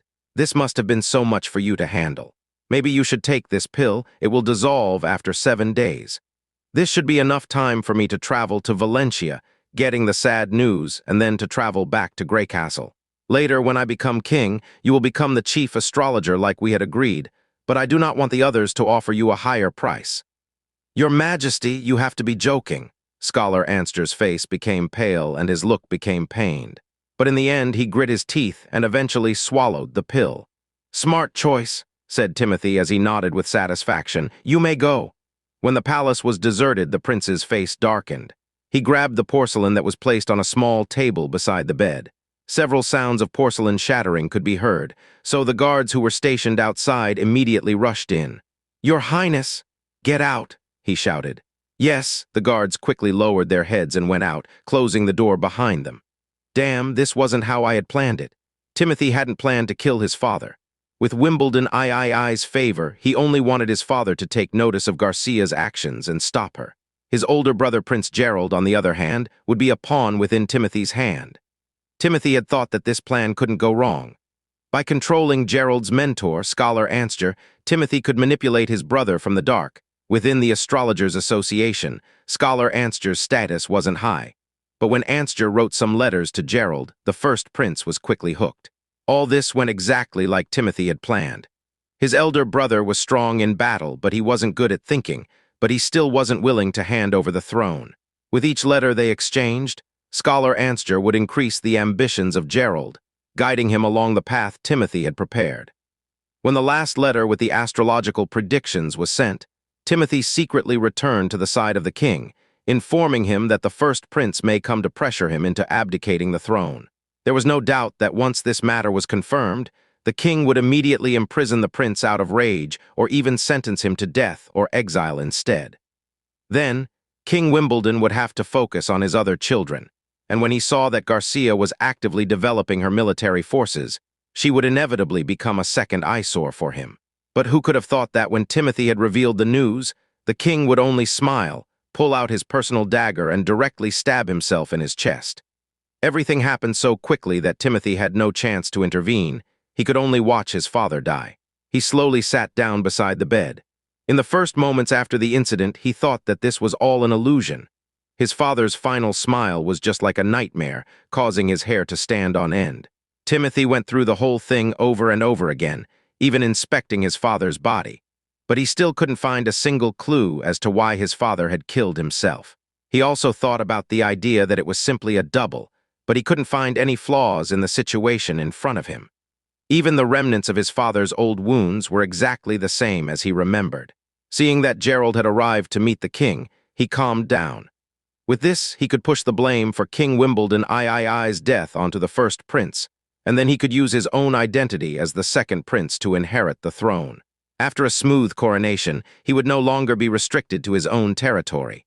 Then, he could mobilize forces throughout the whole kingdom to pressure Garcia, forcing her to give up the harbor of clear water. It seemed that the ending was better than it could have been, but Timothy still felt deeply uneasy, as if he was led by an invisible hand, who was already able to control the War of Grey Castle's upper nobility. But Timothy himself knew nothing about it. However, at the moment he could do nothing else besides claiming the throne, so he had no choice. Timothy Wimbledon swore to himself that if he ever found out who was the cause, he would let them know what happened when they angered a king. For the last week, it was fairly calm for Border Town. Iron Axe and Brian both said that the strength and number of the demonic beasts would gradually grow with the progression of the months of the demons. So, taking advantage of the situation where the pressure on the line of defense wasn't strong yet, Roland once again sent a boat with ore to Willow Town. Since the steam engine was put into use for mining in the North Slope mine, the number of miners had been reduced by half, but the production had steadily improved. Now it had been restored to the level of production from before the collapse. Using a machine to do the job saved a lot of manpower. Meanwhile, under Roland's orders, the mine production systems had undergone a preliminary reform. The former fixed payment for each day was changed into a variable pay. He let Barov put together a statistic about last year's average amount of ore produced daily. With this, he could set a standard, and everyone who mined more could increase their pay. An increased number of gemstones would result in a big reward. This move effectively increased the workers' enthusiasm for mining, so the mine became a bustling area. Roland naturally wanted to do more with his ore, now that he had more ore in hand. In addition to the plan to put a second steam engine into production, he also intended to manufacture a number of manual lathes. This lathe can be seen as something historical. It was commonly seen as an essential machine for implementing other tools.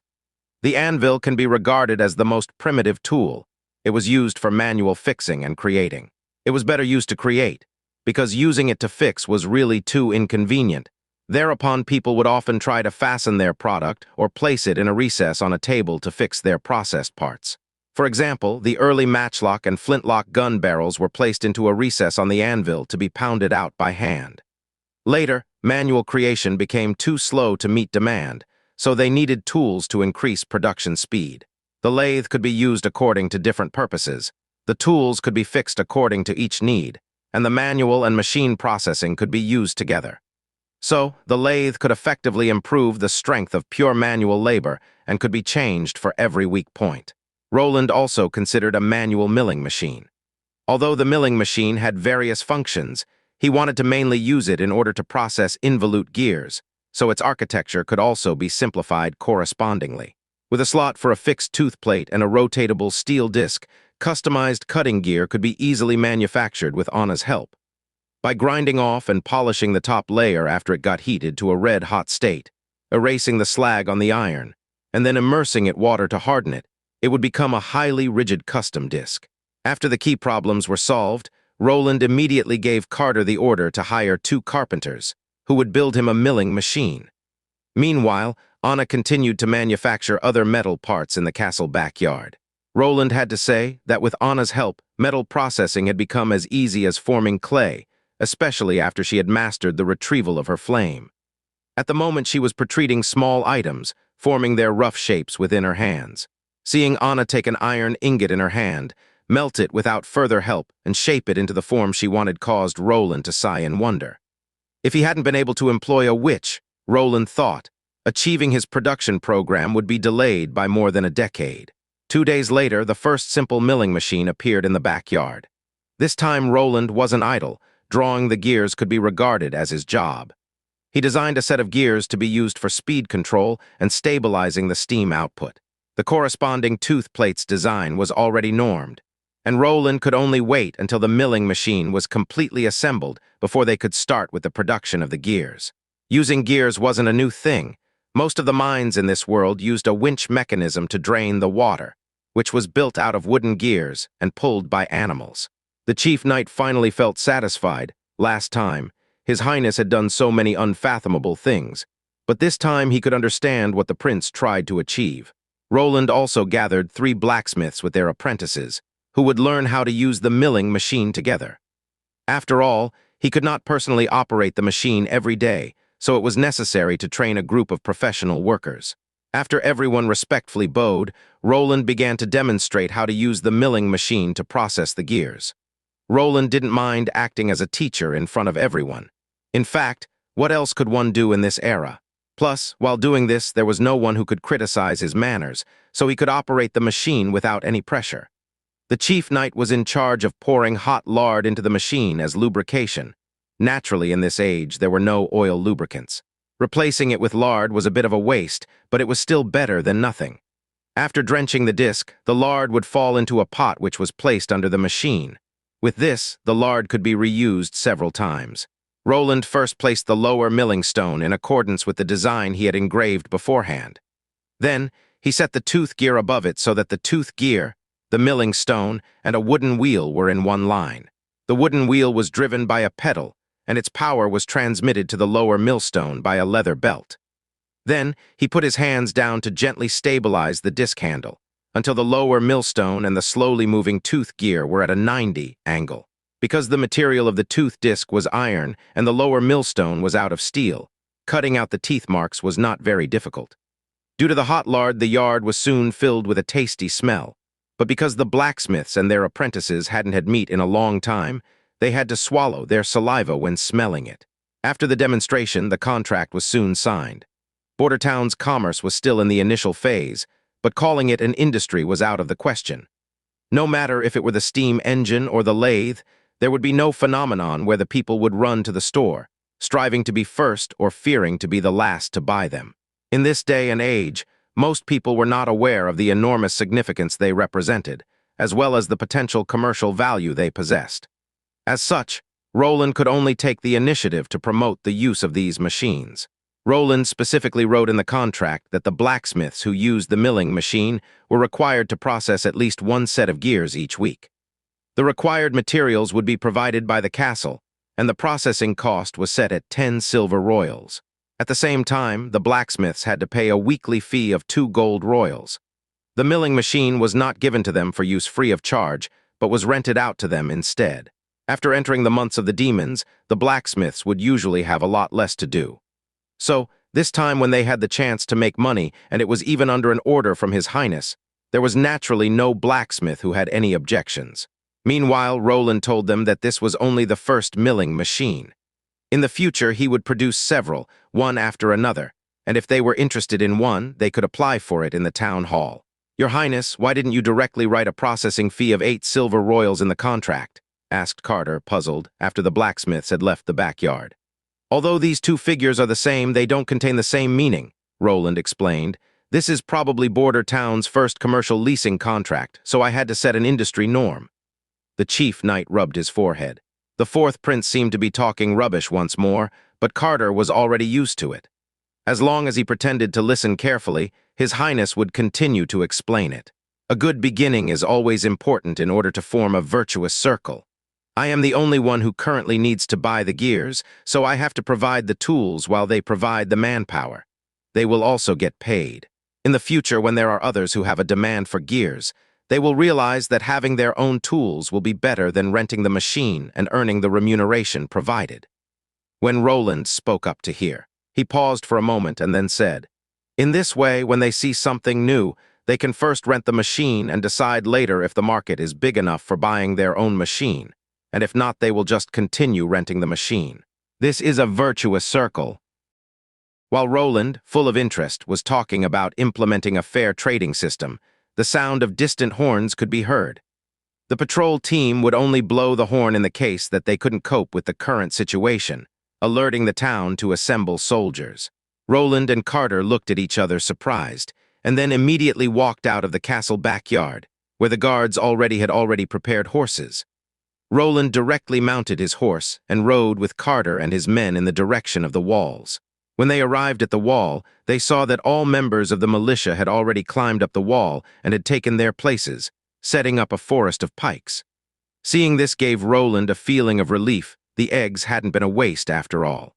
Looking northwest, Roland could see a group of black shadows approaching Border Town. He reckoned that their numbers were over 20. Iron Axe left his defending position and trotted over. After giving a salute, he said, "Your Highness, this group of demonic beasts nearing us seem to be slightly strange." "Strange? Are you saying that they would normally not act as a group?" "That's not it," Iron Axe explained.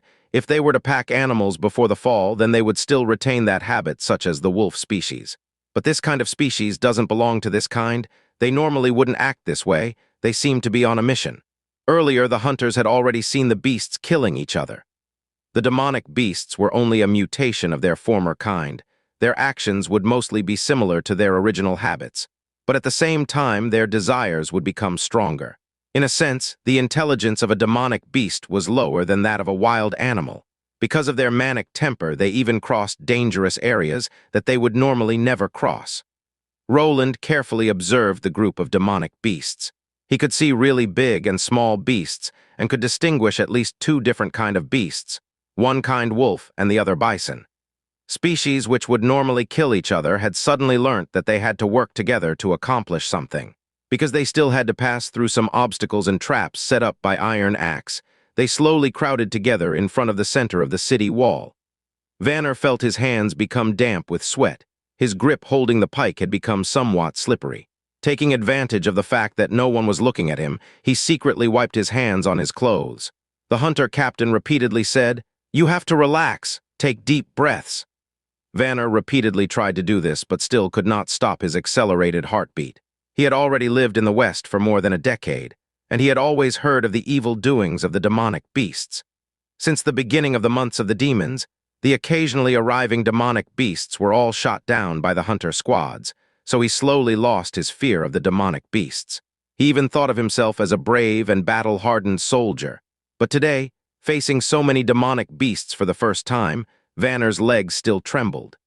He reminded himself that he was chosen by His Highness as a vice-captain, so Vanner tried to show a calm appearance and kept the defense position. The group of demonic beasts was now close enough that he could make out their appearances. Running in the front was one demonic beast of the bison species.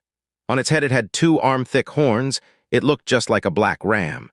The hair growing on its back seemed to cover it tightly like a cloak. When it was only 30 feet away from the wall, Vanner could feel the ground trembling. He licked his dry lips and waited for the captain to issue the command to thrust. Then a loud bang could be heard. The bison demonic beast actually didn't reduce its speed, but hit its head straight against the wall, totally crushing its head and splashing black blood everywhere, painting the wall black. Vanner didn't even have the time to breathe. The bison was immediately followed by 2 wolves which jumped up off of the dead bison's back. "Thrust out!" Hearing the captain's command, Vanner subconsciously thrust out with his pike, even though the wolf species wasn't rushing toward him. The effect of this thrust was clearly not as good as their thrusts during their training. Some thrust their pikes many times in succession, and some people who saw the wolves jump thrust their pikes only once, while others did not react for a long time even after hearing the command. As a result, only one wolf was driven back and the other jumped through a gap in the pike forest and landed on the wall. "Keep the formation," yelled the captain once more. Although Vanner would have liked to turn into a bird and look at the situation where the wolf had jumped on the wall. Iron Axe had emphasized many times during their training that when something broke through and came behind the front row, taking their attention, the front would turn into the most dangerous area. So he stared straight at the next group of attacking beasts with his eyes and gripped the pike as strongly as he could. The elite hunter squad was clearly better trained than the normal militia. Even before the wolf had landed, the hunters had already pulled out their cutlasses. Iron Axe was the quickest of all. He jumped directly in front of the wolf, only 1 step away, raised the butt of his gun, and firmly smashed it on the wolf's waist, hitting the wolf when it was still in the air so that it spanned many times in the air. Whether it was the strength or the defense, after the demonic beast's mutation, both were significantly improved. Such an attack clearly had not caused too much damage to it. The wolf could still stand up immediately after its crash and bare its sharp teeth. Unfortunately for the wolf, Iron Axe's muzzle had already arrived at its head. Bang! The demonic beast's skull exploded and its brain matter flew everywhere. Without its brain, the wolf took 1 frail step backwards and collapsed while twitching. "The beast is dead. Continue to hold your positions." "My stomach, ah!" someone loudly screamed in despair. Vanner could see it in his peripheral vision. He saw a comrade leaning against the wall, tightly clutching his stomach with blood-stained hands. "His intestines are flowing out." The other wolf had rushed the wall up again and had clawed directly at him. "Help me, damn! Someone take out some cloth to press down on the wound." It was a chaotic scene. Other demonic beasts, like a wild boar, also rushed towards the wall. Despite its rough skin and flesh, the boar was so close that it had become a hedgehog due to the crossbow arrows shot by the hunters. "Everybody don't panic," Roland thought. If Nightingale were here, she could have saved them from some trouble. Then he shouted, "Have you already forgotten what you learned during your training? How do you treat injured people? Handle it according to the regulations." Hearing the prince's shout, Vanner immediately woke up and remembered his duty.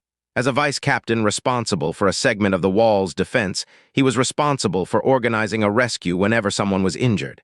He ordered 2 of his subordinates, "You 2, hurry and carry him towards the medical center quickly." According to their previous experiences, the subordinates believed that this person would not survive. However, His Royal Highness had once said, "It's one thing to do something and not be successful, but doing nothing is forbidden." As a vice captain of the militia, Vanner needed to give priority to the implementation of orders and regulations. When the wounded comrade was carried away, order was finally restored on the wall. This wave of demonic beasts was seemingly large, but only a few could threaten the members of the militia on the wall. The hunters shot the rest of the demonic beasts down one by one. Seeing this, Vanner could finally breathe relieved. Even though the whole battle had only lasted half an hour, he felt empty and had no strength left. However, at this moment, the person responsible for lookout of the demonic beasts shouted again, "My God, what is that?" Vanner could also see the new beasts. Although it was still a long distance away from the wall, its outline was still clearly visible. This beast was really a monster. Vanner swore, even if 10 oxen were piled up in front of this monster, they couldn't compare. Only the experienced Iron Axe could immediately identify the newcomer. He had to take a deep breath to calm himself down. There was no doubt that this was a hybrid species. The militia was in trouble. Roland rubbed his eyes in disbelief. What the hell was this? Was this still within the scope of the biological variability of a demonic beast? What he saw was hard to describe with words. Even monsters in horror films were not this absurd. From afar, it looked like a giant turtle with two heads, but from close up, it was actually two wolf heads. Roland thought, was this a test specimen from Dr. Frankenstein? It was almost as tall as the city walls, its body was 7 yards long, and it had a total of 6 legs which were stumpy and shaped like a rhinoceros' legs. However, 1 foot was the size of at least one adult torso. The head, unlike the two-headed monsters in various monster films, they weren't yelling at each other, biting each other, or trying to show who was the boss. Instead, they were just hanging down and their eyes had a wooden glaze. It was like a zombie which was brainlessly moving forward. However, the demonic beast's most striking feature was the shell on its back. The shell's surface was dark brown and covered with algae, and it had a special hardness. It was just like a turtle shell, covering the turtle from the front to the back. If this monster could also shrink back into its shell like a turtle, it would be really hard to get rid of it. However, Roland didn't worry. A demonic beast this big had to be slow, so it was destined to be a target. Even if the firearms couldn't penetrate its shell, it was still possible to shoot the heads that were sticking out. If it intended to hide in its shell, then they would have to turn it upside down with explosives. "Your Highness, this is a hybrid species." Iron Axe nervously leaned over and explained. "Now I can understand why the demonic beasts of different species work together. They seem to be under the control of the hybrid demonic beast. So it was like a lion which commanded sheep." Roland nodded. "So this is a completely different beast than the one you met last time." "It is also my first time seeing this kind of hybrid species. Although it looks bizarre, you can't get careless. As long as it's a mixed species, it will always be hard to deal with it. It will soon enter the range of our archers, so try to first kill it with bows and crossbows," ordered Roland. At this moment, since it was still lightly snowing and a strong wind was blowing from the north, the weather wasn't suitable for archery. However, 2 hunters of Iron Axe's personal squad were still confident that they could kill the beast. They climbed up the watchtower, tested the wind, and then fired their arrows into the air. The 2 arrows seemed like they had grown eyes. They rose to the highest point and then, under the influence of wind and gravity, fell at an almost vertical angle onto their target. Just as in vision, the arrows bounced off the shell. In Roland's brain, it even sounded like a ricochet. Seeing this, the hunters hurriedly inserted their next arrow on their strings and let loose a second wave. Finally, this volley received a result. This time, the impact area was in the front part of the monster, so one arrow precisely entered into the head of a wolf, while the other arrow was entered the neck of the other head. However, the demonic beasts didn't roar in anger or speed up its charge. It just stopped for a short pause, tucked its head into its shell, and then continued to slowly move forward. This change left everyone stunned. With this, the demonic beasts just looked like a tank. Its body was as low as possible above the ground so that even a better shooter wouldn't be able to land an arrow. "Take your guns," Roland ordered. Now the target was only 50 feet away from the wall. Even if the guns weren't carved rifled flintlocks, he didn't worry that they would miss. Carter and Iron Axe immediately went near the edge of the wall, laid the barrels of their guns on the horizontal frame of the wall, aimed, and fired. While a burst of white smoke was drifting away from the rifles, Roland could clearly see the bullet hitting the shell and splitting away some debris, even opening a small hole within the shell. However, the mixed species seemed to be unaffected, as it continued to maintain its original speed. It seemed that this layer of armor belonged to the strength category of biological carbon's intensity, thought Roland. Unfortunately, the lead balls were still too soft, so they were easily deformed and were not suitable to penetrate thick armor. So those 4 rifles alone to break the mixed species armor was quite unrealistic, so the only option left was to use explosives. Iron Axe agreed with the prince's judgment. He immediately ordered his deputy to get the explosives as fast as possible, because the demonic beast had already reached the walls. They didn't feel the earth tremble like it did when the demonic beast stomped toward the wall. Instead, it unexpectedly began to smash its shell against the wall again and again, just like a high-frequency rotary hammer. Suddenly, stone chips began to fly everywhere, and a number of cracks spread along the bound cement at a rapid speed. Rough walls were highly resistant to compression, but the tensile and shear resistance performance of the walls were very poor. That meant that the wall's ability to withstand the shock of vibration was almost zero. The people standing on the walls could feel a strong vibration, and soon, a shrill sound of friction was delivered to the ears of all the people standing on the wall. With this, the wall had begun to give up under the mixed species attack. However, its impact hadn't stopped. Instead, it started to move again, and soon the whole front half of the beast's body was embedded into the walls. The militia standing on the part of the wall with the cracks had already fled, and the invisible nightingale grabbed Roland by his waist and jumped down with him from the top of the wall. If at this moment someone was staring at the prince, he would see the prince's feet hanging above the floor, just like a ghost. When Vanner arrived carefully carrying a package of explosives, he was surprised to see that there was already a 9-foot-wide hole within the wall, and the demonic beast had already stepped through the wall but was still maintaining its previous speed of slowly moving forwards. "Hurry," Iron Axe shouted. "Light it and put it at the foot of the demonic beast." Although Vanner's hand were shaking, his mind unexpectedly became clear, and every detail of his training with the explosives emerged within his mind. It was a different version of explosives than used during the training. To reduce costs, the explosive was now placed inside a wooden box filled with debris from the mine. At the same time, the ignition design was also optimized. It used a flint and copper wire type ignition. If this failed, the kit also contained normal ignition leads. He hurried to tear away the oilcloth and open the bag, where he then got to see a copper string. When he exhausted all of his body's strength to pull the string, he could hear a sizzling sound coming out from the box, and white smoke began to rise up. This was the sign of a successful ignition. To slow down the burning time, the lead wire was soaked in salt, only needing the time of 10 breaths to explode. When Vanner saw white smoke rising up from the box, his world turned quiet around him. He had already witnessed the power of this thing. If it exploded in his hands, he was afraid that not even any pieces of his own body would be left.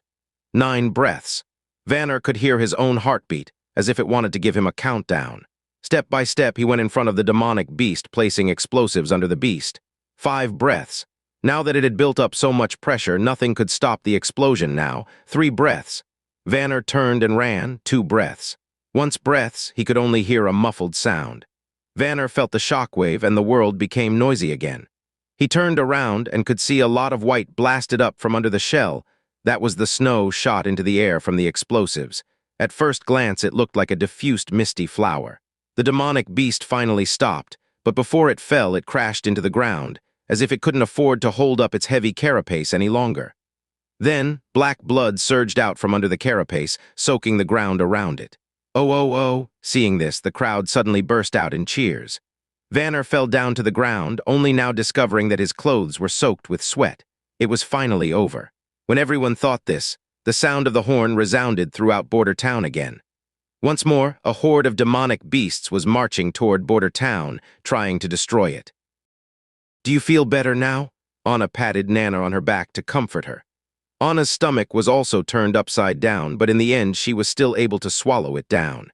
When the wounded man was carried in, he was still conscious and was constantly repeating, "Help me! Help me!" Seeing the expression of despair and begging within his eyes left the people around him feeling heartbroken. Seeing the man's intestines hanging outside from his belly, Nana couldn't hold back and threw up. Even so, she still insisted on treating him. After placing the intestines back into the belly of the patient, Nana laid her hands above the wound, closed her eyes, and began to heal the patient's wounds. After the healing, Nana let out an exhausted sigh, leaned against Anna's shoulder, and whispered, "Today was the first time that the horn was blown. Do you think that His Highness is all right?" "I do not know." Anna shook her head. She wanted to go over there to see the situation at the walls with her own eyes, afraid that Roland could be in trouble. She was even a little envious of Nightingale. Her ability to act without being noticed was very convenient. At this moment, a booming sound could be heard from the direction of the wall, and everyone could feel the earth slightly trembling. Brian jumped off from the bed he was sitting on and began walking somewhat restlessly through the room. "Young man, you have to relax," said Sir Pine, while calmly wiping his sword. "A knight isn't allowed to lose his cool before he enters a battle. This will only make bad things worse. Moreover, this situation is still far from bad." "I'm very sorry, sir," replied Brian, ashamed. "I just thought that there had to be a desperate battle on the wall, but I'm here wasting my time, so I find it difficult to feel at ease. After all, it is my duty to defend the town." "Perhaps," Sir Pine shrugged his shoulders, "but it's not your responsibility to guard the town. After you heard that His Highness will canonize you as a knight after winter, you should first understand that the first principle of the knight is allegiance. Now he needs you to protect Anna, so now your responsibility is here. When you put it like this. For a moment, Brian hesitated, but then he seated himself on the bed again. But soon they heard the horn blow a second time. It was even more rapid than the first time. It just felt like thunder would roll over everyone's heart. Sir Pine frowned. Anna, exclaimed Nana, shocked. Sir Pine turned around and saw that the witch was running directly toward the door. Brian immediately went to catch up with her, placing himself in front of her. You said you want to guard the walls. Now is your time, said Anna in a calm and autocratic voice. As long as you follow me on my way to the wall, you will not be contradicting His Royal Highness' command. Hearing this, Brian was really shocked, but he raised his head to look quizzically toward Sir Pine. What an amazing girl, thought the Baron. There was nothing wrong with what she said. In addition, His Highness does not require her to stay in the medical school. He had also heard from Nana that Anna could summon flames. So if the current situation was really tight, letting a witch join the battle would maybe be the deciding factor in reversing the situation. Coming to this conclusion, he nodded, "Protect her well." "Yes, sir," Brian yelled loudly and suddenly felt his blood burning. Seeing the two leave, Nana asked, "Father, will you not go with them?" "My battle is here at your side, my good girl," said the Baron with a smile. "Whether it be the demonic beasts or the devil himself, I will never let any of them hurt you." The distance between the medical center and the wall wasn't far, so Anna and Brian could trot all the way along the stone path toward the east wall. When the two were finally close enough to see the outline of the wall around the central watchtower, they saw that the situation has become very problematic. A great hole was opened within the wall. Roland was being shielded by his personal guards, but several people were still on their way down. A demonic beast shaped like a bear came sprinting towards the militia. It was unstoppable, and when it hit the soldiers stationed at the front, they were all sent flying. When someone saw Anna with her strange attire running towards them, the person yelled at her, "Hey, it's dangerous here, you have to leave immediately."